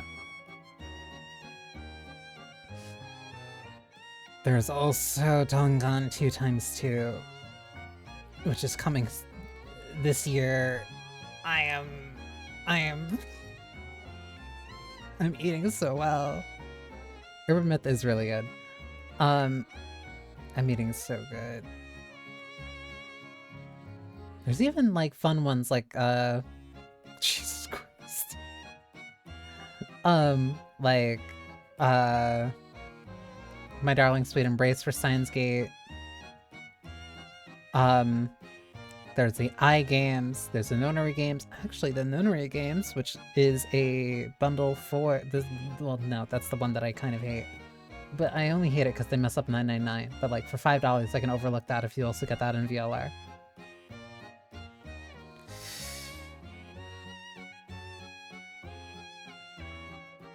And then there's also Shoot in Order, and I really want to read that. Like, that seems fascinating.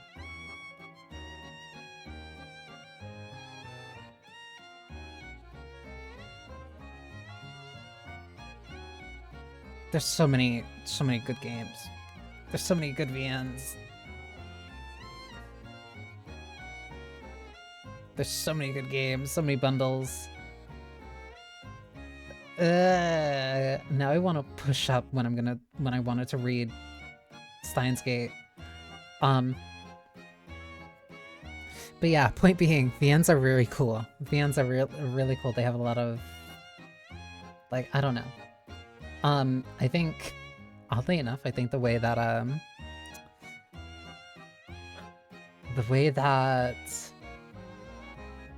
oh my god, why am I forgetting you, my adorable trash child?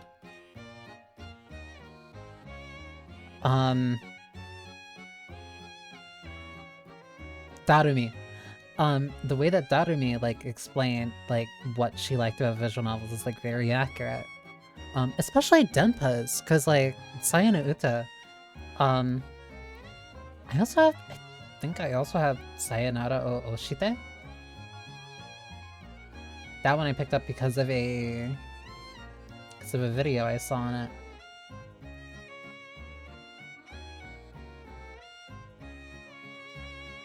Where is that? Because I know I have that.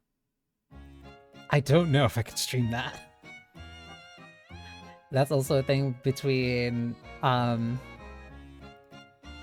it's also a thing when it comes to certain VNs, where, like, I'm not necessarily scared about the visual content, but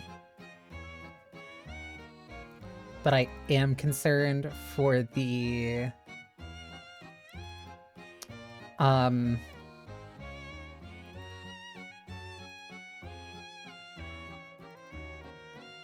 I'm concerned about this, like, the things that are directly in it, the things that it's writing about. But, like, I guess, well, because the part that kind of, like, also nudged me towards this, or a part that helps with this, is that, like,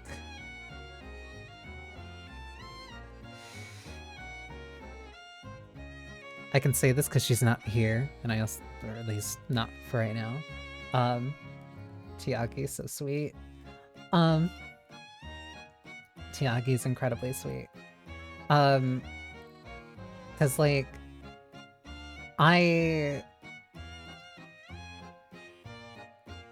it's like me kind of putting her on blast, but it's like something she sent to me in DMs. But, like, I've been thinking about it, and, like, this is why I've been, like, wanting to do more kind of, like, visual novels, where just, like, where what she said was, I'm glad you're playing it.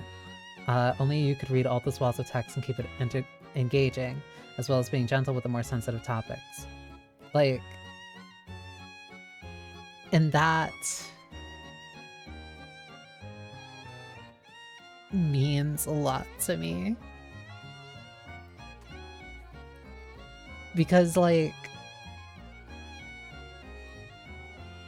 instinctively, a part of me wants to, like, push back against that and say, like, well, not only me. I'm not, like, the only one who could play visual novels and, like, be serious about it. But especially in the case when it comes to, like, streaming, like, no, it is kind of difficult in a sense. Especially when you are just reading, like, a wall of text. But then, because there's like 2 to 3 different factors, actually. Because there is one, reading the wall of text, and, like, doing that and then being entertaining while doing that is, like, very difficult.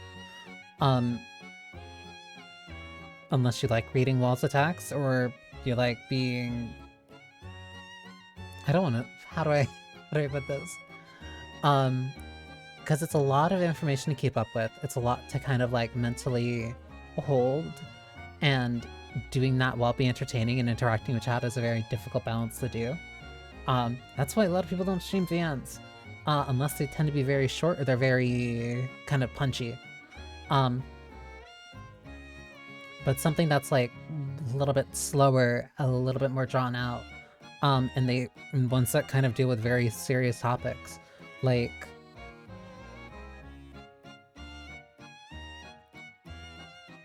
Let me put it like this.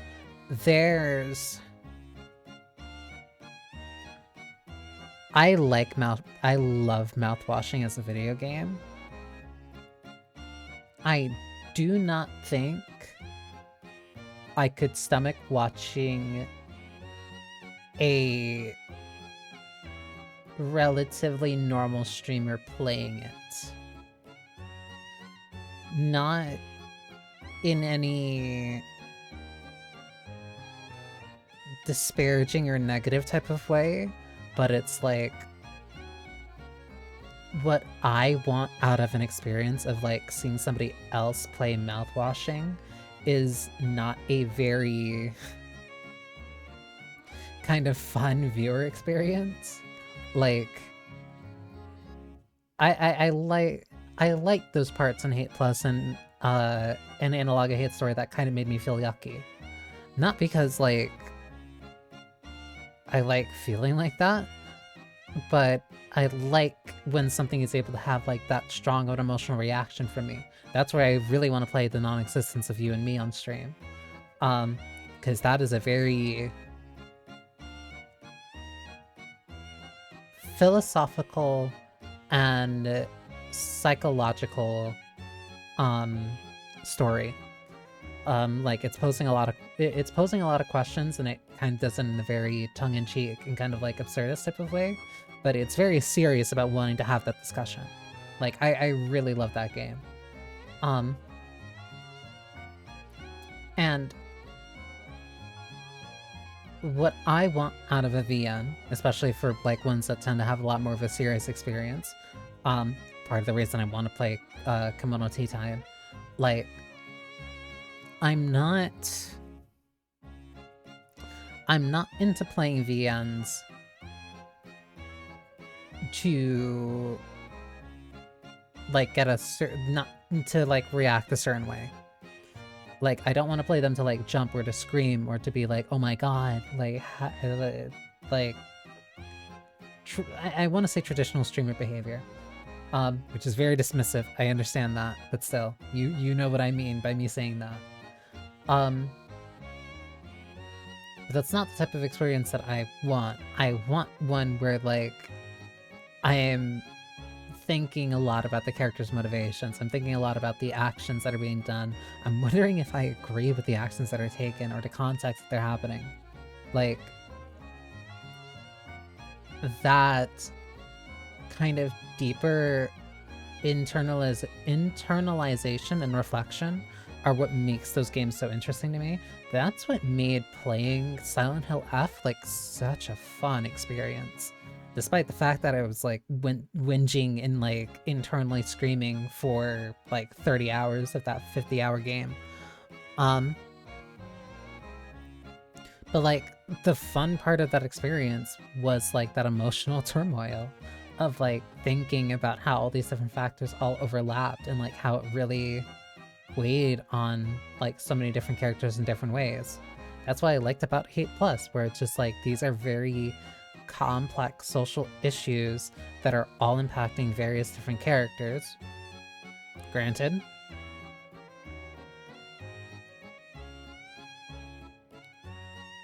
two of the individual three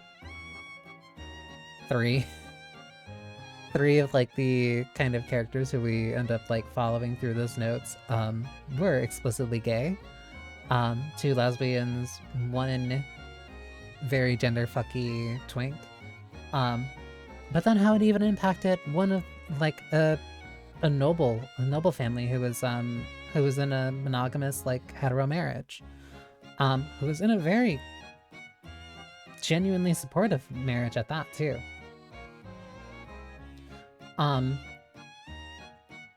Like, part of me wants to feel like I am not necessarily super unique in what I'm able to talk about and in the ways that I'm able to talk about it. But at the same time, I am recognizing that that's not necessarily true. I'm not typical. I'm a weirdo. I wear this weird hat. But but like I'm a lot of people who are going to be playing these games, especially ones that tend to be like, oh my god, this is so shocking, or like or any of them that talk about like serious topics. Like, a lot of the people who end up playing these games, especially a lot of popular streamers, not a knock on them, I have to preface this, but not a lot of them necessarily have like a huge history when it comes to psychology, sociology. Hell, I've a lot of the people in my family tend to be pretty smart academics. And even like a group of friends that I end up spending a lot of time with are like very smart academics. A couple of them are teachers. Like not just like teachers, like professors. And so like we talk about these different things. Like during one of my last D&D sessions, during one of the D&D sessions, it was a couple weeks ago at this point, but we were having a conversation about like what makes an action, what makes a good action, or what makes a bad action a bad action. Like, is the intent behind the action, what was the example? I think the example I used was like stealing bread. Like, is the intention behind you stealing bread like, oh, I simply don't want to pay for it? Or is it, I need to steal this because I don't have the money and I'm going to starve?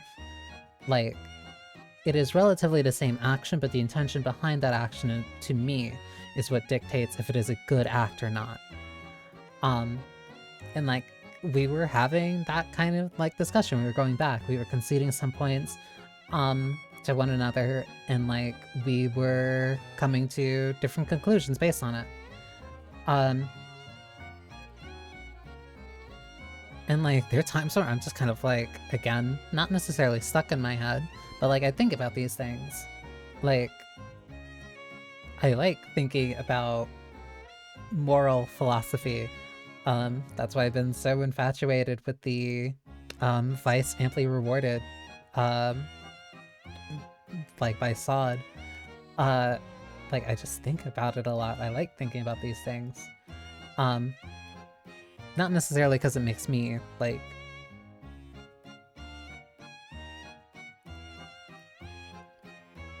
I was gonna say better, but that's not the word that I wanted to use. I don't want to say... I don't think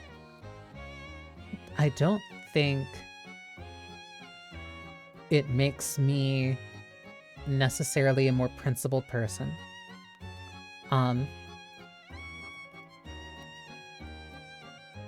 But I think the fact that I've engaged with these topics so much, or like that I've thought about them, it does help kind of prime me to be in a little bit of a better position to kind of like discuss things like this when like there is like SA or domestic violence, like that kind of like shows up in certain games. That's why I'm not very, I guess it's actually part of the reason I'm not very, I guess, jumpy when it comes to trigger warnings. Where I can see them, but I don't necessarily care about them. Because I kind of trust myself enough to know that I can engage in that topic and like I can navigate around it in a tasteful way where I don't need to kind of like prep for it.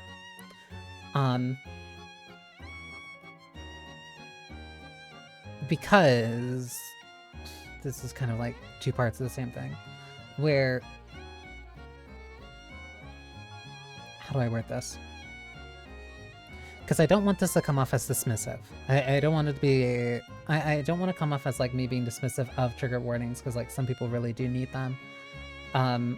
Or like would just like them so that they don't go headfirst into something that is going to ruin their day. But like,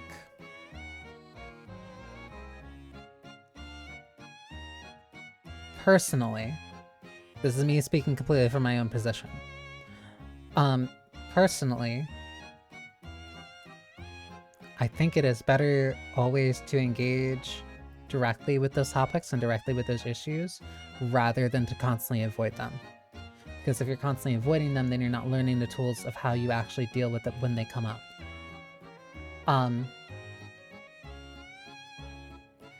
And I'm not necessarily someone who could give you the best tools or answers of how to deal with those situations. Or like to deal with like your personal own issues. But like,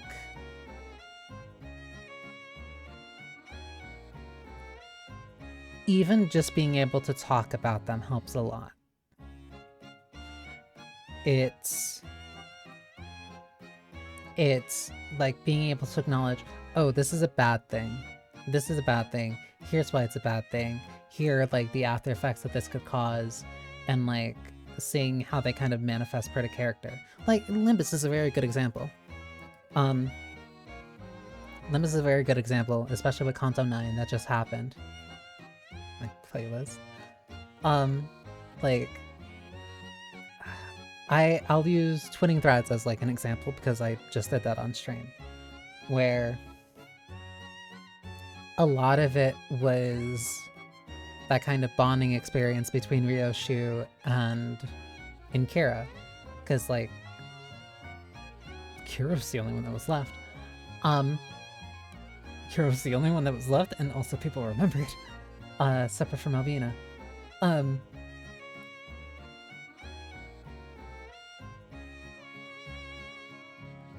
Well, no, Albina didn't make it, but that's I'm nitpicking.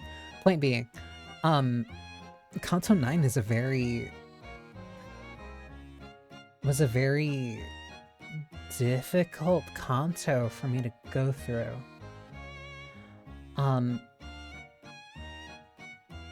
Not in the sense of like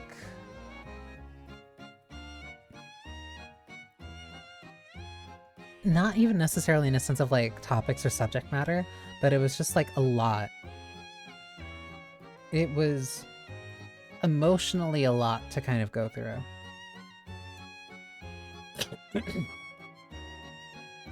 Because you effectively, not even effectively, I think very deliberately, had 5 extremely abusive parents. But they were all abusive in various different ways.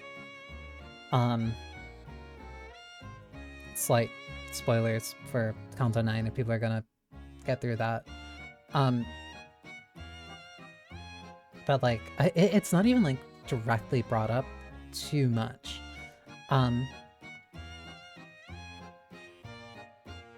It's kind of just like an underlying current that's there. Like, Valentina you see because hers was the most brutal and most kind of like in your face, which is kind of what happens with physical violence. But like, between Valentina being physically abusive, between Daihui being verbally and emotionally abusive, between Mateus being negligent, and Callisto being very self-indulgent, like not really paying attention to Ryoshi or what she wanted, just kind of like trying to use her as a surrogate for his own like validation as an artist, like very self-centered type of parent. Take care, Cherry. Drive safe. And then Rian just being indifferent, I guess is a way of putting it. Like, he was more of the type of parent that didn't necessarily do anything. He was negligent in a way that was very different from the way of Matei is, where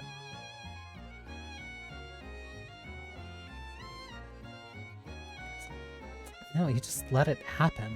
Like, he let so many bad things happen at Ryoshu.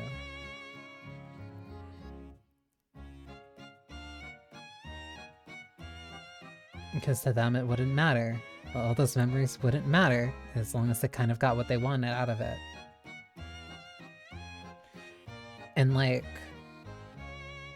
seeing that and then seeing the different ways that that manifests like on Ryoshu and through Ryoshu. And even how some of that manifested in like really impacted Kira and the way that she reacted. Like, no, I've seen people like Kira. I've seen girls like Kira who really needed a more attentive parent. Like, one who actually spent time like paying attention to her and like caring about the and like caring about the things that she wanted to do, instead of just kind of throwing toys at it and thinking that would fix the problem or just make her happy. Like, that Kanto was very, very emotionally visceral for me.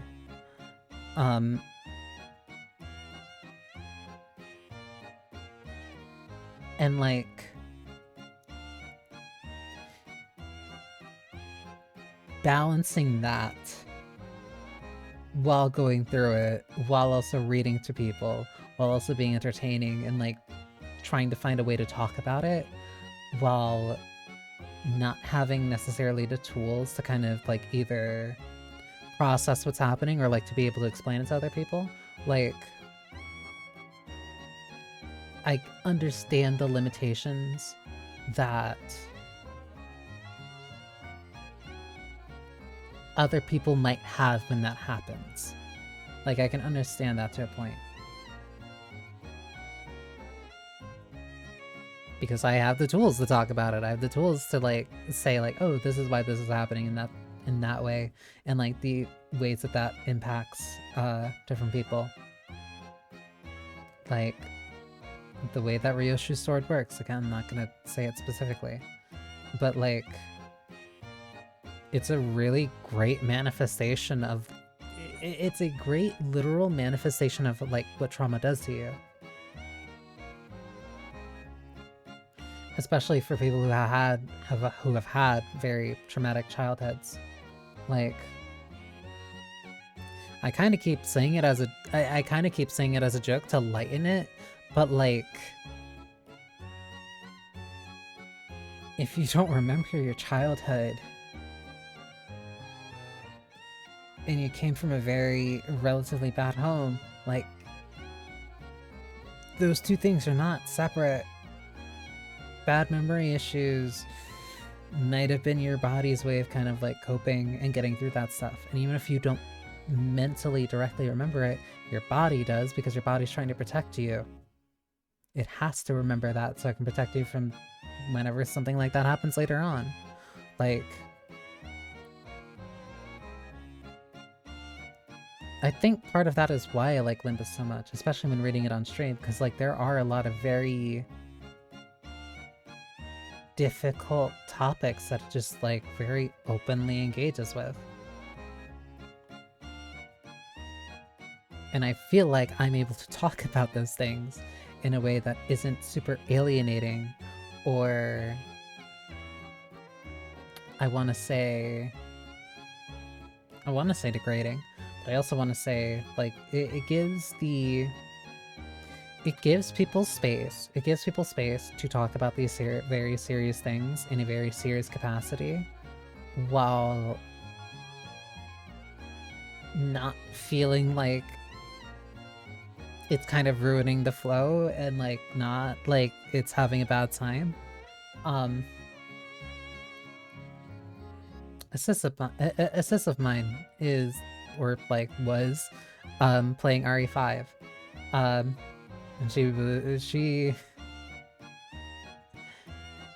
she stopped playing in the story mode like right before the boat. And like, playing that game's hard. Playing that game on stream's hard. Because like, I do like Resident Evil 5. I like playing Resident Evil 5, but like, there's some really bad racism in it. Extraordinarily bad racism in it. And it's one of those things where you have to address it. Like, I can't not play that. I can't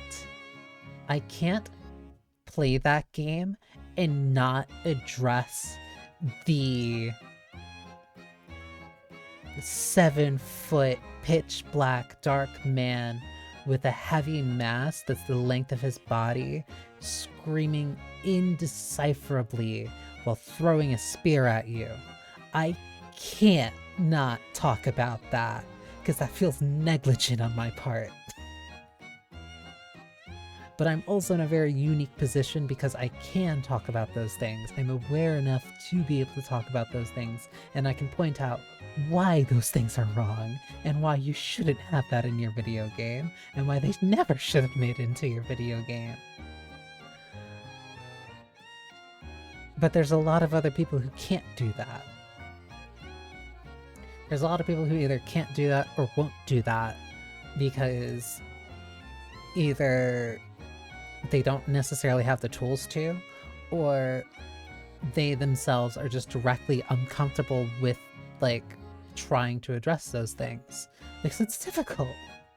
It's difficult to kind of, like, really talk about blatant racism in your face. Especially when your audience is kind of there just for a good time. You don't want to, like... Ideally, you don't want to pause the game and say, hey class, this is why this is super racist and you really shouldn't be doing this anymore. But I did it. Because I felt like that was important to me, because it was really hard to, like, play the game without talking about that. Because that's, like, such a nasty specter, like, looming over that game's history. And, like... How do I talk about this?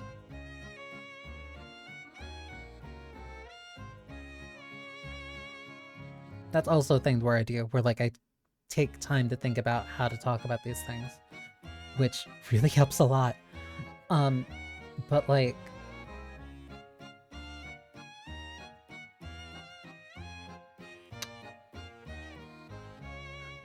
This feels very weird to say. This feels very weird to say. But... gamers... TM...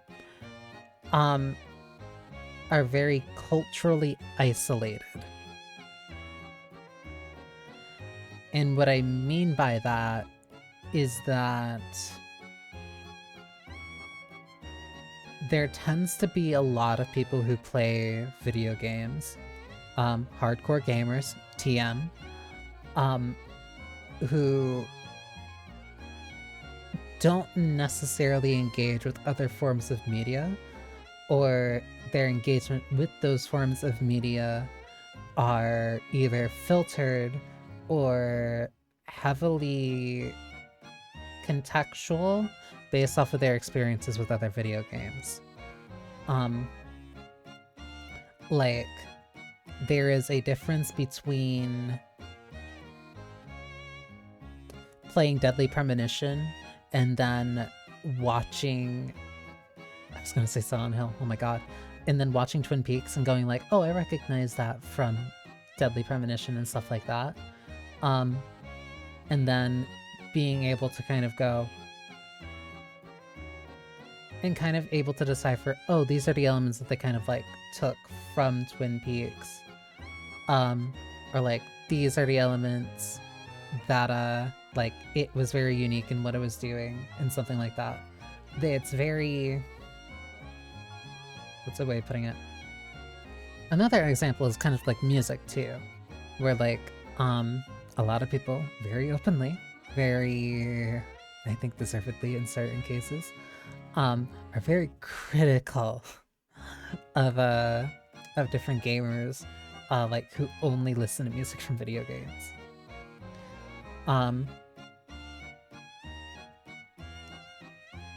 I don't think I'm as critical about it, but I do think that people really kind of, like, if you like music, you should kind of expand your musical palette.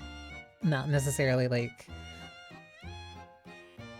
I'm not gonna be one of those people that are like, oh, nice Nirvana shirt, name 5 songs, but like, there's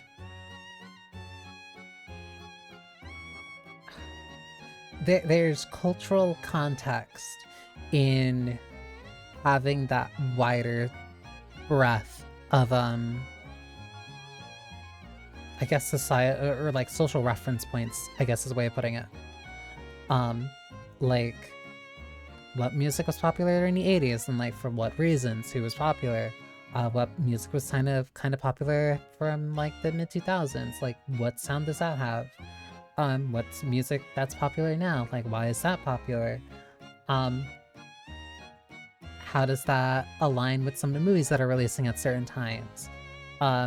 Like what's kind of culturally relevant? You don't really get that if you're so isolated in the specific circles that you're kind of looking at. Like,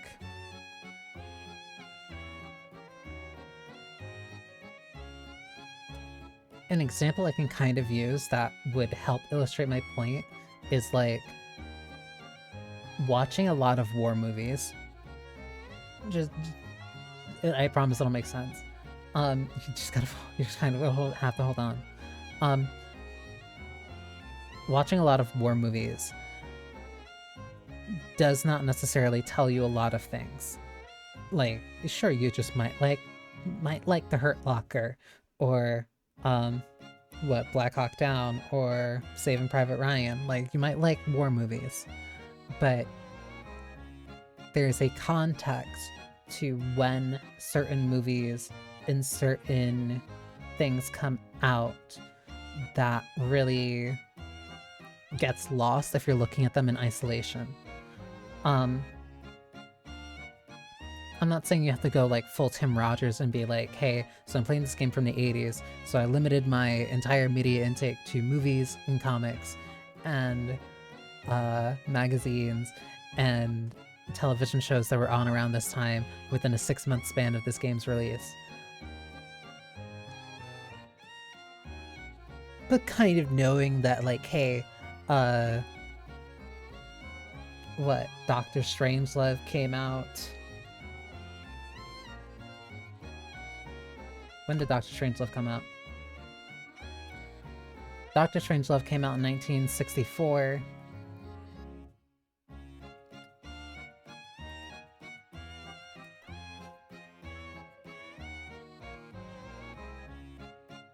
And Nina's 99 Left Balloons came out in 1983. Like, there's something there. Like, there's some type of, like, cultural story that is told there between like those 2 points in time when certain things are kind of coming out, when they're coming out, and in the context that they're coming out. You don't really get that context of like, you don't get that context of like, this is what 1983 was talking about, this is what 1984 was talking about, this is what 1985 was talking about. There's a lot of context just to the world that you end up kind of missing if you're only looking in one specific place for so long. Even if you're only looking in your, in kind of like that field that you're looking at. Because I'm not even like a huge music nerd. I'm not a huge music nerd, I'm not a huge movie buff as much as I want to. As much as I kind of want to be. But like... What? I've watched... Oh my god, why am I forgetting the name of the movie?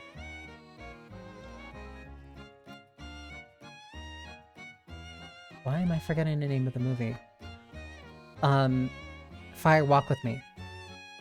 I watched Fire Walk With Me. That movie hurts. And I've also seen Lady of a Portrait on Fire. I've also seen Portrait of a Lady on Fire.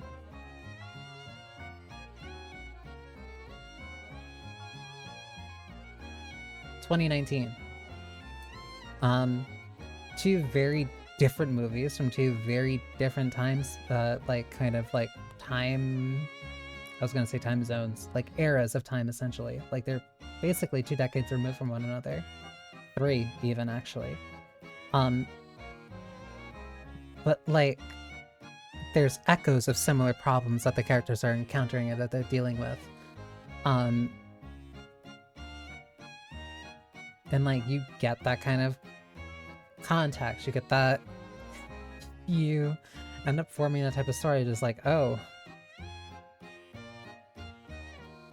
this place is kind of a shithole, kind of hollowing out the women here who have their own desires to do things, but societally they're being restricted in so many different ways that, like, it's dizzying and disheartening to a degree that makes me want to throw up.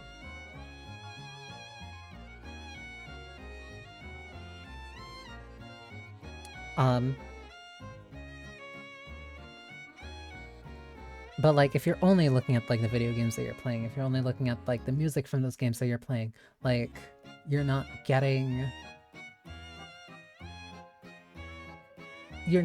really interacting with a lot of people. And I don't mean that in a very literal sense. It could be in a literal sense for certain people, but you're not interacting with people in the sense of like, you're not interacting with other people around your kind of time or what they're focused on. Like I like Sabrina Carpenter. I've really liked Sabrina Carpenter since, what was it? God, what was the... It wasn't her last album, it was the one before Man-Child. Man's Best Friend, my bad. Short and Sweet. I really like Short and Sweet.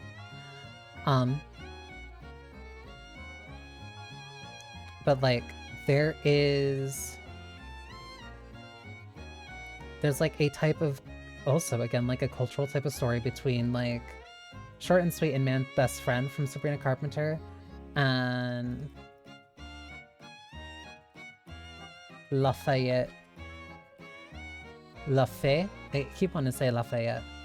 And LaFay's recent album, her recent albums of Bewitched in a Matter of Time. And they're both the same age. Like, they're both relatively the same age. They're both, they were both born in 1999. Like, the things that they're singing about, the ways that they're singing about it, the way that they're talking about those different things in very different ways. Or like from 2 different perspectives. On top of also throw in somebody like Chappell Roan. Like, there is a story, there is a cultural understanding, or at least a cultural dialogue that is going on when you are listening to three very different artists, but who are all releasing music around the same time. They're talking about, they might seem like they're talking about different things, or they're talking about things in like different contexts, but they're all communicating their perspective at a time. It's gonna sound, I'm trying to like consolidate this into something that makes sense. They're all talking about different things that are relevant to them, but they are also relevant to one another at the same time. There is a context that they are releasing their music and that they are writing these songs in. Like, that's what makes them notable. That's what makes them relevant to so many people. Even in the context of like, more trans like music, somebody like Jamie Page, like her music for the last year was everywhere. And then compare that to somebody like Fentanyl, and like how that ended up inspiring or like influencing what is considered like trans music, or just like the music that or the music that a lot of trans people end up listening to. Like, they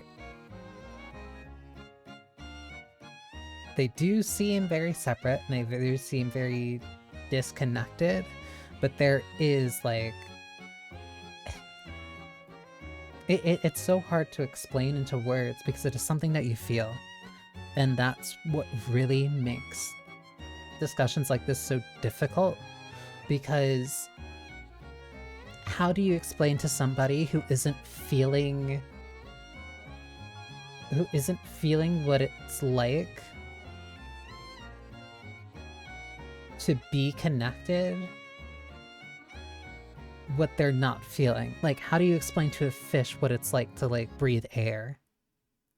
Or how do you explain to a bird what it's like to breathe underwater? Like, it's two very different experiences, and you can't really translate that without directly having experienced it.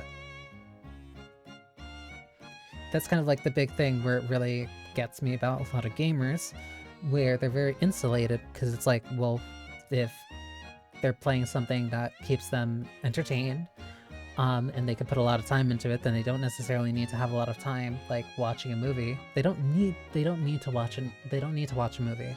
Like, that 2 hours and 30 minutes for like that long blockbuster that everybody is loving. Like, that's like, what, 3-4 games of Deadlock that they could be playing instead?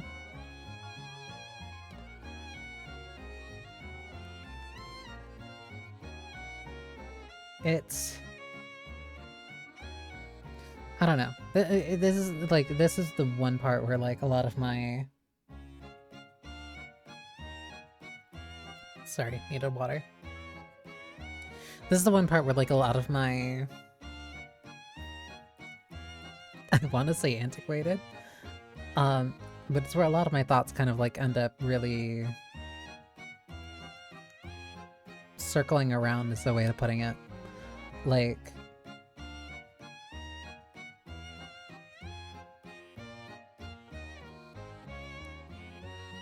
I don't think it's necessarily bad to like the 1 to 2 things that you like. There's nothing wrong with that. But kind of disconnecting yourself from art on those levels, because you think, oh, well, a game has acting, a game has visuals, a game has music, what else would I need?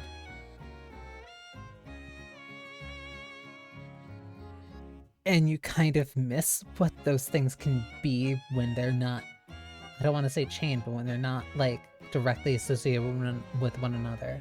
Like, there are some albums that I listen to that, like, I just like being able to kind of, like, mentally, I don't want to necessarily say zone out, but like I just let the sound kind of like wash over me. I don't need a visual that kind of like tells me the story of what's going on with it. Like my emotions and what I feel are what make that song so significant and meaningful to me. I can mentally put in any type of image and make it work together. And then sometimes I just like watching something and just letting the visuals tell and like speak for itself. This is gonna sound so silly. It's gonna sound so silly, but like, for reasons I cannot explain why. I genuinely can't. But I was watching that Bluey episode, Sleepy Time, and I think I had seen it once before when like it was kind of going around and people were talking about like, oh, this like Bluey's a really good show, and I'm like, okay. But I ended up watching that Sleepy Time episode like a couple days ago.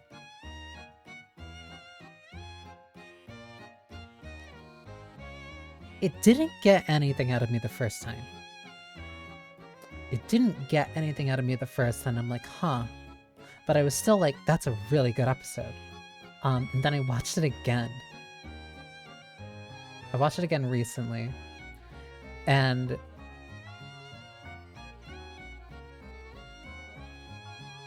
that reaction that I had was so much heavier. Not to the point where it like made me cry or anything, but like I felt it in my chest a lot more.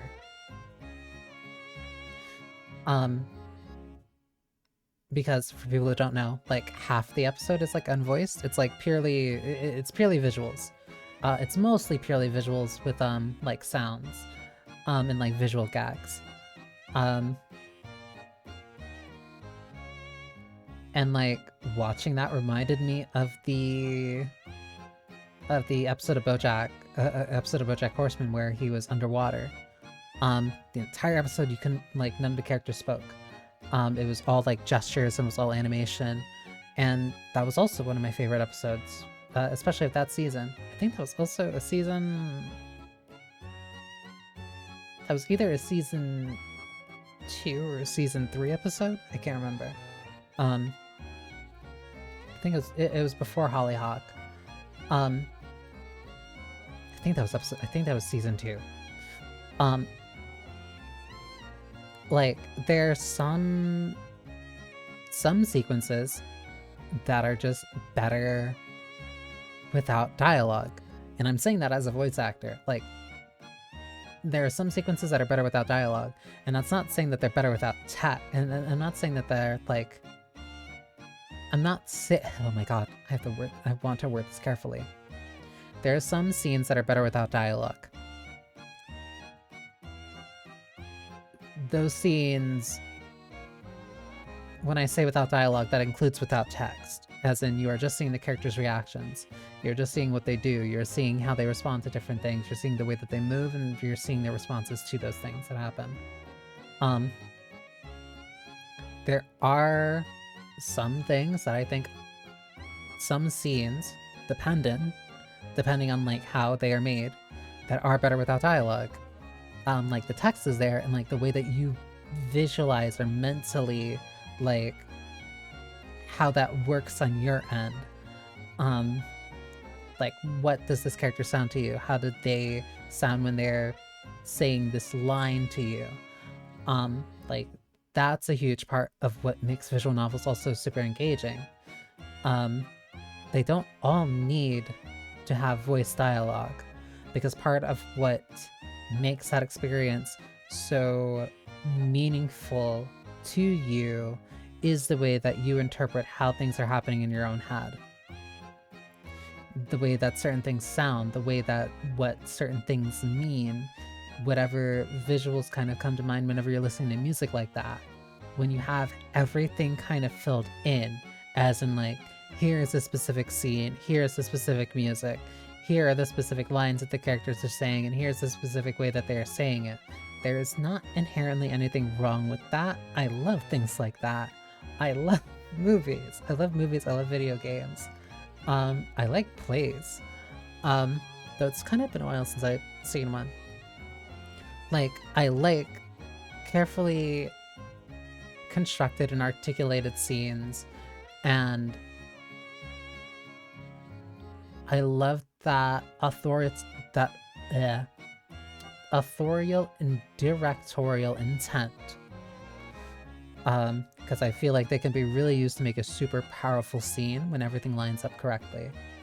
But there are also scenes, there are also movies, there are also shows, there are also games where it's better when you're kind of able to when you're able to fill in the blanks for yourself.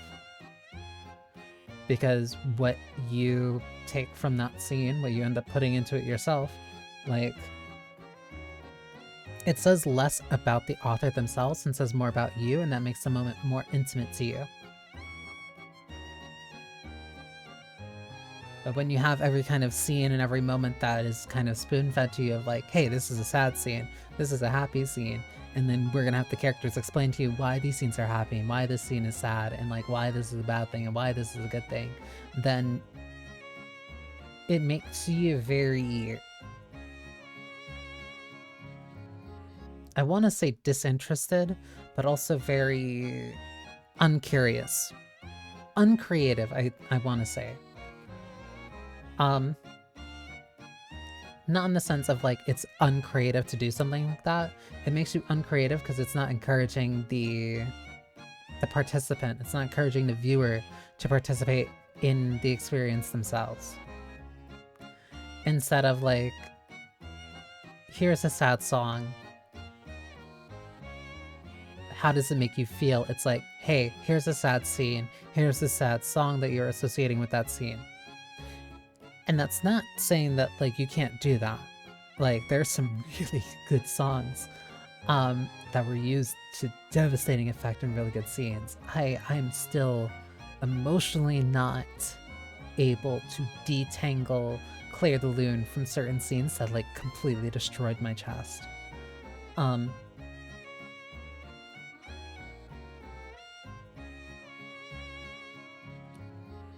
But there's a certain level of, I want to say autonomy.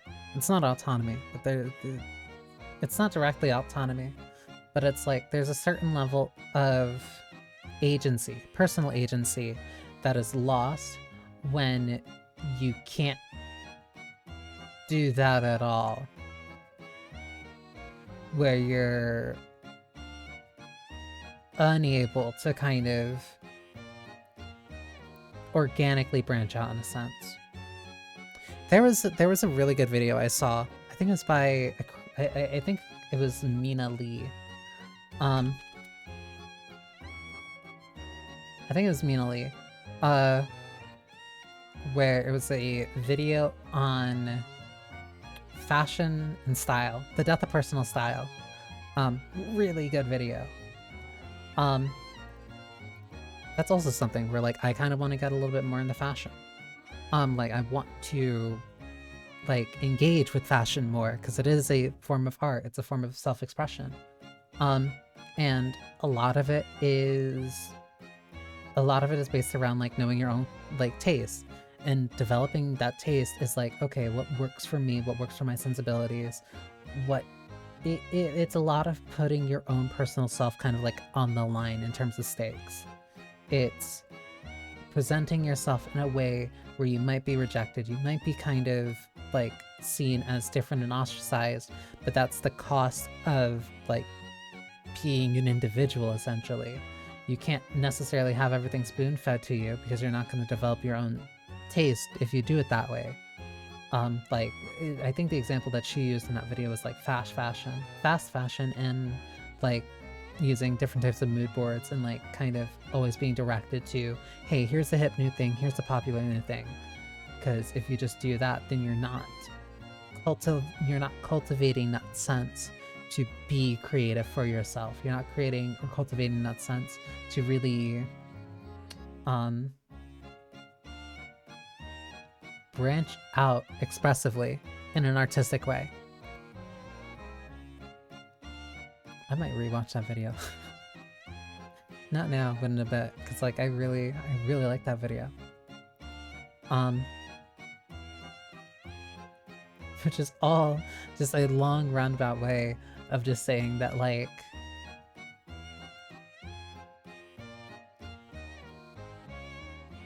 I think people should interact with people more and people should embrace art more. That means, like, expressive art, abstract art, especially abstract art. I love abstract art. And just like, just like cultivate your own taste. Cultivate your own taste. Find music that, like, looks like, oh, maybe this is interesting. If you don't like it in like the first 30 seconds, you can turn it off. But just like, no, you have to be willing to experiment. You have to be willing to try different things. That's what leads to fulfilling life. You have to be able to branch out from the things that you know and embrace things that you don't know to figure out what it is that you do like and that you don't like. That's how you become a more rich person. I want to say spiritually, but like,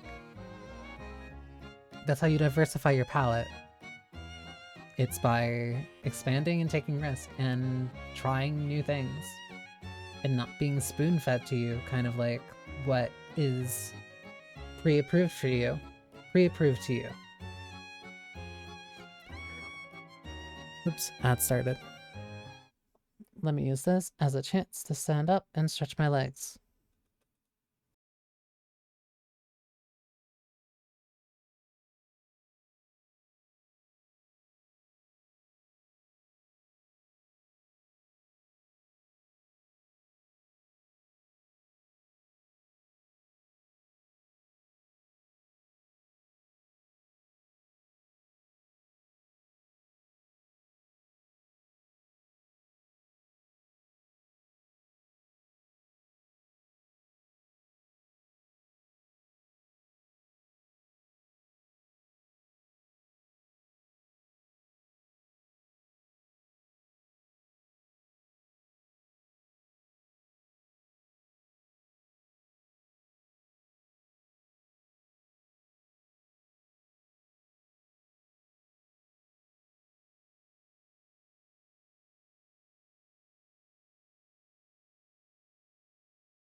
Do you get to leverage any of these thoughts in your training and your day-to-day outside of streaming?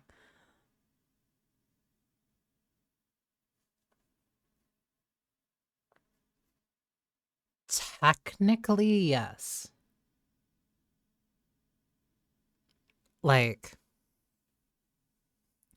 I'll outright say that the job that my day job, essentially, the thing that I do, like, during the day,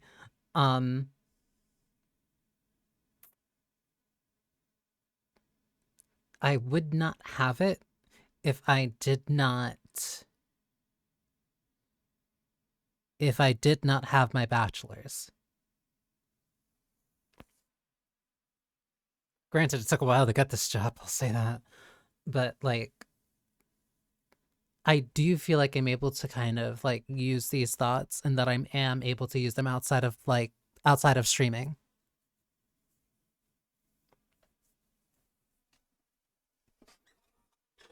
The context in which I have to use them is very different. The context in which I have to use them is very different, but I think especially since kind of starting doing this, the way that I've been using it has been, I want to say different. I was just thinking, it's high-key impressive how cool and valuable your perspective is. Thank you. I part of me, again, I'm going to like heavily. I can't thank all. I can't like just blanket thank it all for like to Tiagi. Hi Moro. I hope you've been doing well. Where like I don't feel like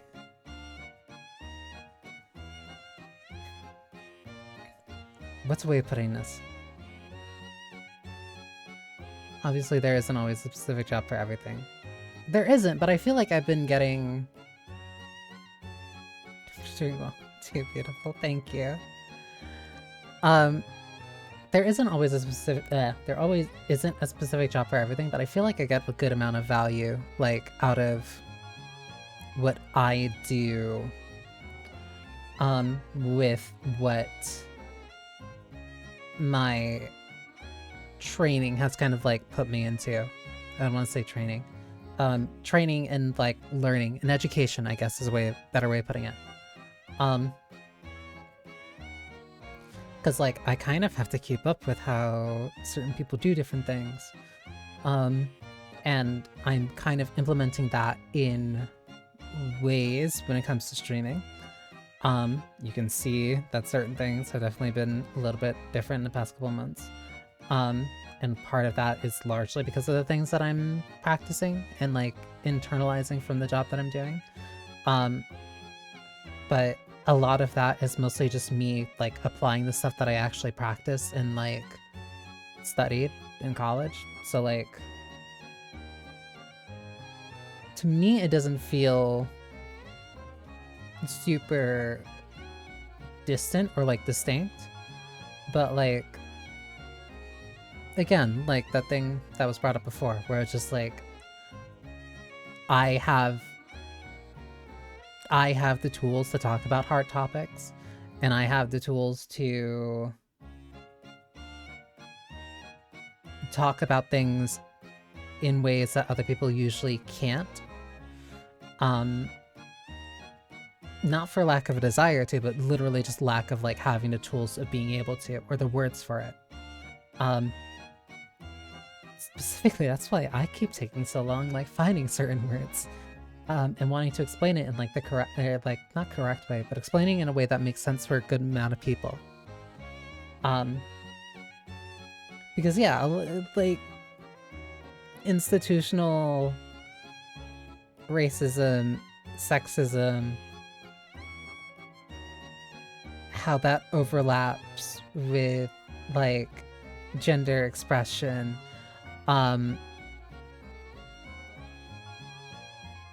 and how that can clash sometimes with different, like, I guess a way of saying it is like global ideologies. That's not a very common thing for just like normal people to know how to talk about. Like that's hard. To the point where like I still struggle with it because I don't even do it like all that much. I don't talk about it like super often because that's just not something I'm inherently like really. I'm not in a field where like I'm able to kind of like do that, but I'm mentally thinking about those things. I'm thinking about those things a lot. And that's also why I really like doing it on, and that's why I really like playing different VNs. Because like they give me that opportunity to talk about those things. Because often I am thinking about those things. I'm thinking about them in like various different contexts. I'm thinking about them on like how they either impact me, impact other people that I know. Like it's not, what's the way of putting it? It doesn't necessarily feel like something I'm necessarily using every day, constantly, persistently, but I am using them frequently enough where they are constantly in my mind and I'm thinking about them. Like even even when they're not like something intervened that like I'm talking, like that I'm reading or like directly paying attention to, like I'm thinking about them a lot. There was a video that I was, well, more of an audio thing I was listening to, where I was talking about more about moral contradictions, because I was thinking about that recently, because like I struggle with that. I struggle a lot with like trying to kind of square where I feel like a lot of my moral contradictions are.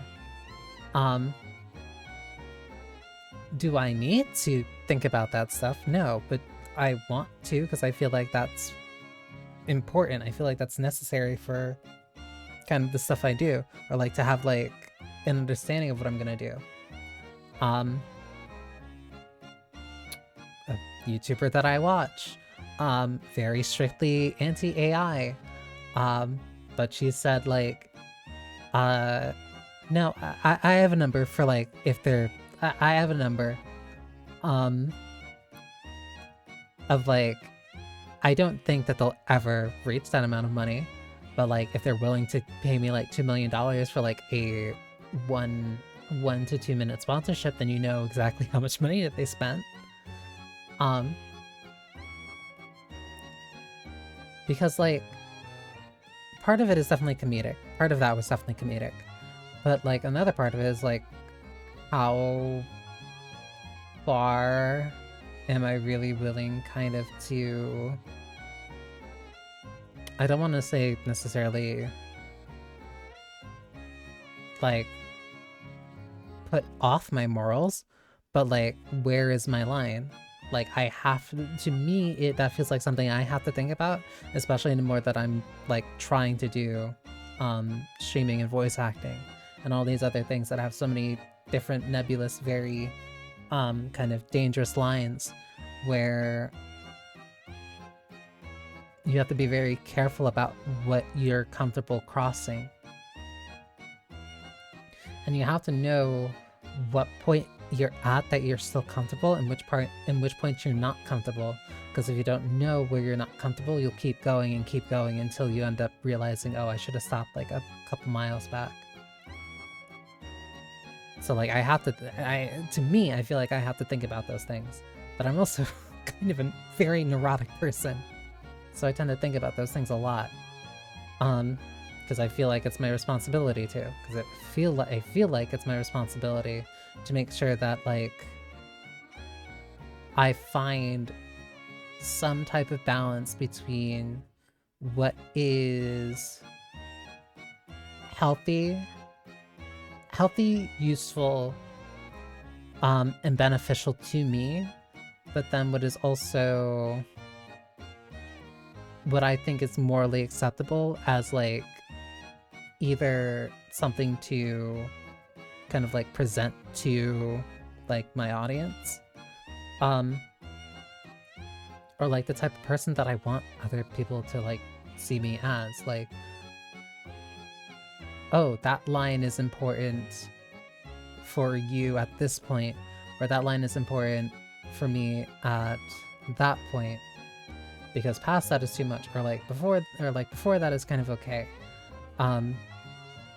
It's establishing an outer bound, and I feel like the more that I've done that, and the more that I've kind of understood how to do that, I've gotten a lot better at being able to trust myself. Like, I feel much more assured in my ability to trust myself and my own judgment the more that I've been able to think about those very hard questions. On many fronts, the world opened Pandora's boxes. If I didn't actively think about how that will affect my boundaries, I think I'd go insane. Because there's a lot of people who don't. Like, outright, there's a lot of people who don't think about how that affects their boundaries. They either don't consider it, or like, oh, that's not going to impact me, or like they just don't think about those boundaries at all. And like, some of them can get by for a while, but then at a certain point, like, that ends up eating at them eventually.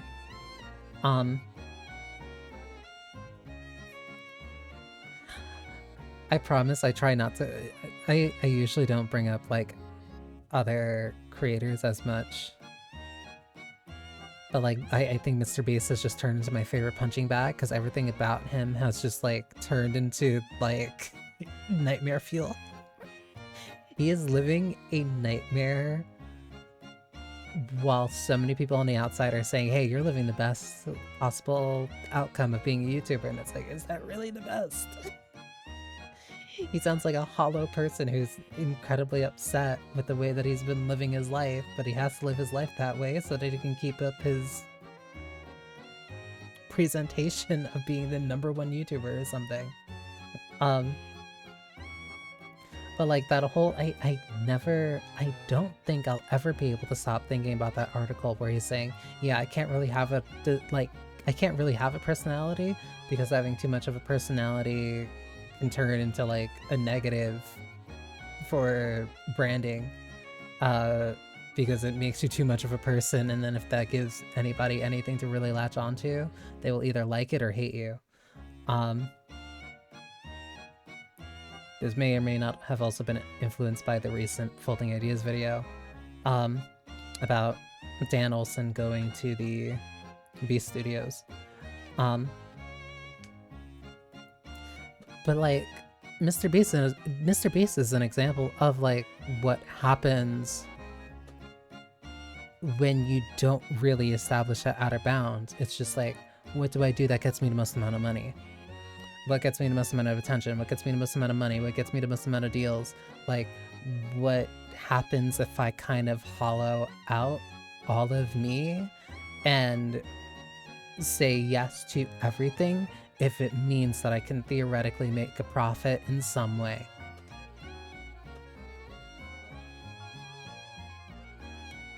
And then you turn into Mr. Beast or you turn into Mark Zuckerberg, and both of them are like weird aliens who are like trying to figure out how to live among humans because they don't understand what humanity is anymore. Like, they're weird. They're like skinwalkers. Like, they're so disconnected from humanity and their own humanity that it feels sad.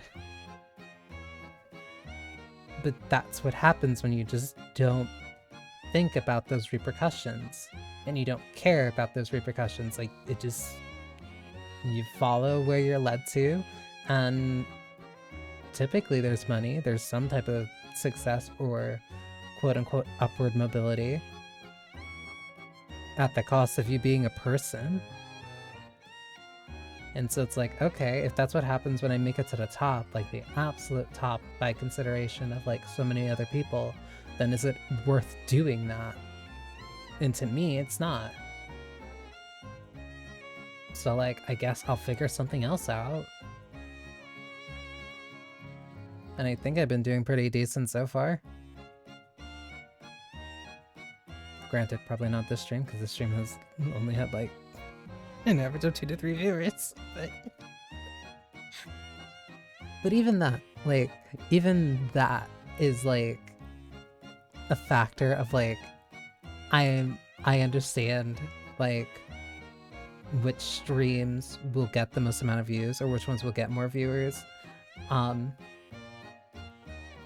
Because like I was wondering for the longest time, because of certain streams on Monday and certain streams on like Wednesday, I was thinking like, well, I don't really get a lot of viewers on Monday, or like I don't get a lot of viewers on Tuesday or Wednesday.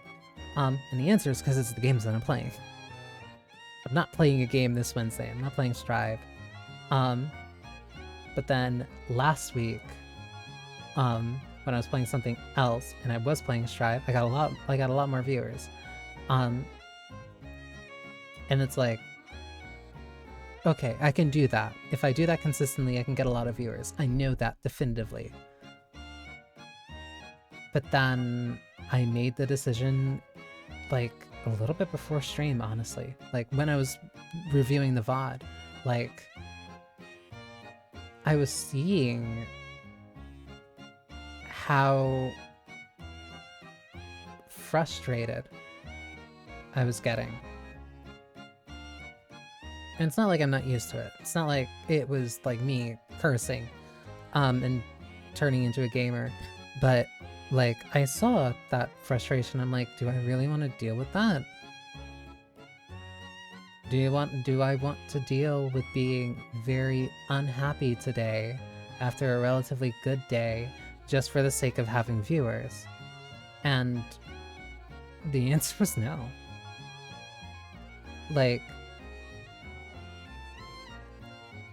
I'm happy. I'm happier with like the lower amount of viewers for like a day that I kind of want to chill out. That's why I'm really liking Tuesdays. That's why I really like this stream. Like, I only played like Unbeatable and Glyphica, and then I turned into like a just chatting stream. Rather cute, aren't you? Thank you, Mara. But this was like more enjoyable to me.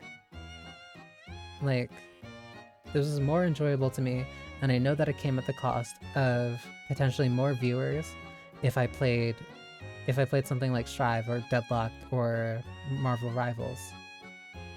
I understand that trade-off that I'm making, but I'm making that trade-off for myself because I'm learning to trust myself in how I feel and what I want to feel and what I want to do with these streams. It's like next week, maybe I'll play Strive, I hope. I kind of want to. I want to play Jam. I want to get better at her. But at the same time, I know that I kind of need to brace for that level of frustration again. And at least as far as it is for like right now, I didn't want to do that. So I'd rather have done something that made me more happy, and I did. So, to me, that's worth it. Even if this stream is gonna look like an outlier for its performance. That's fine, I'll make it up by playing Rivals, Deadlock, and then Strive like 3 days in a row next week.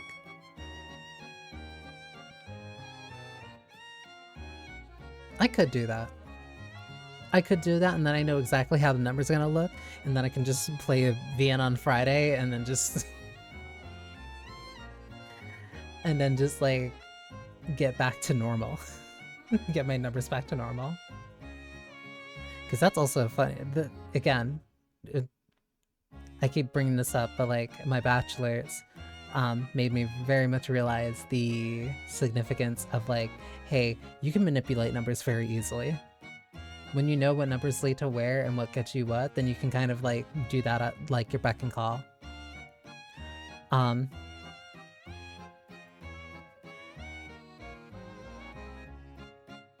But then it also requires a bunch of testing too. Like I think if I did a stream like this, like if I did a just chatting stream on Saturday, I think that would probably do a lot better. On either Saturday or Sunday, I feel like those streams would do a lot better than doing this in the middle of the week. But that's just mainly kind of like because of the audience that I have. Hi Mora, thank you for the check-in. I don't think I can turn a doll into a homunculus. I wouldn't want to turn you into a mindless homunculus anyway. You're precious as you are. What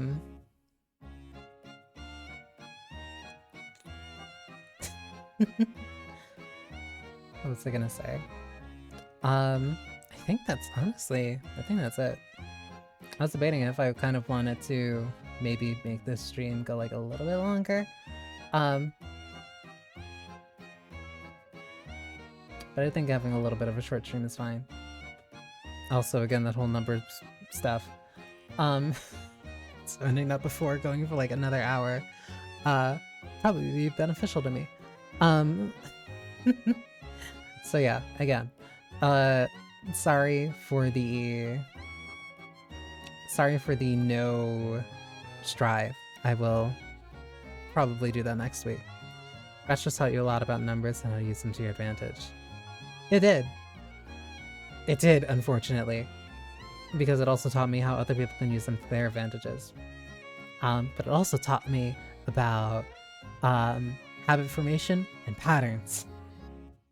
So I can decipher and figure out, like, oh, this is why this stream did better than this one, and this one did better than that one.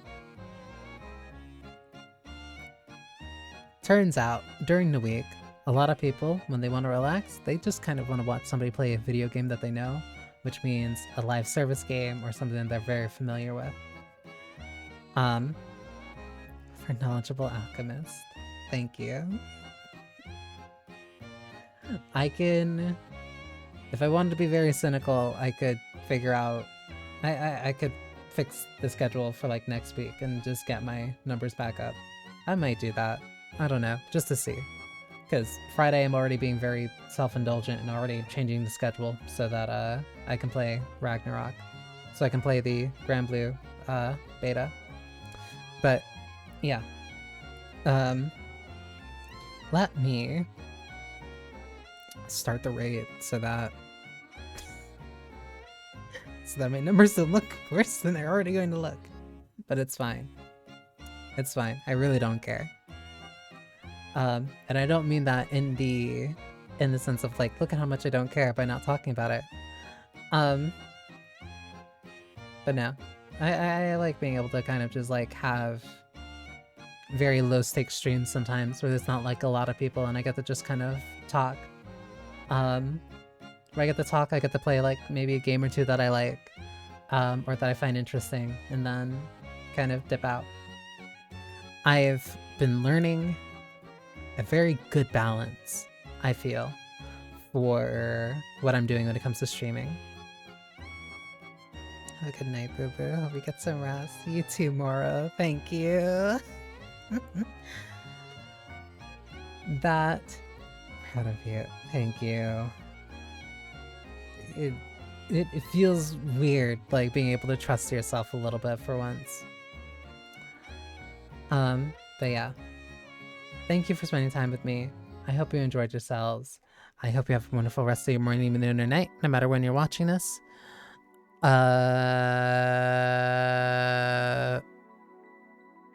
Friday is not going to be Rivals. I'm sorry. The relink bug has got me again.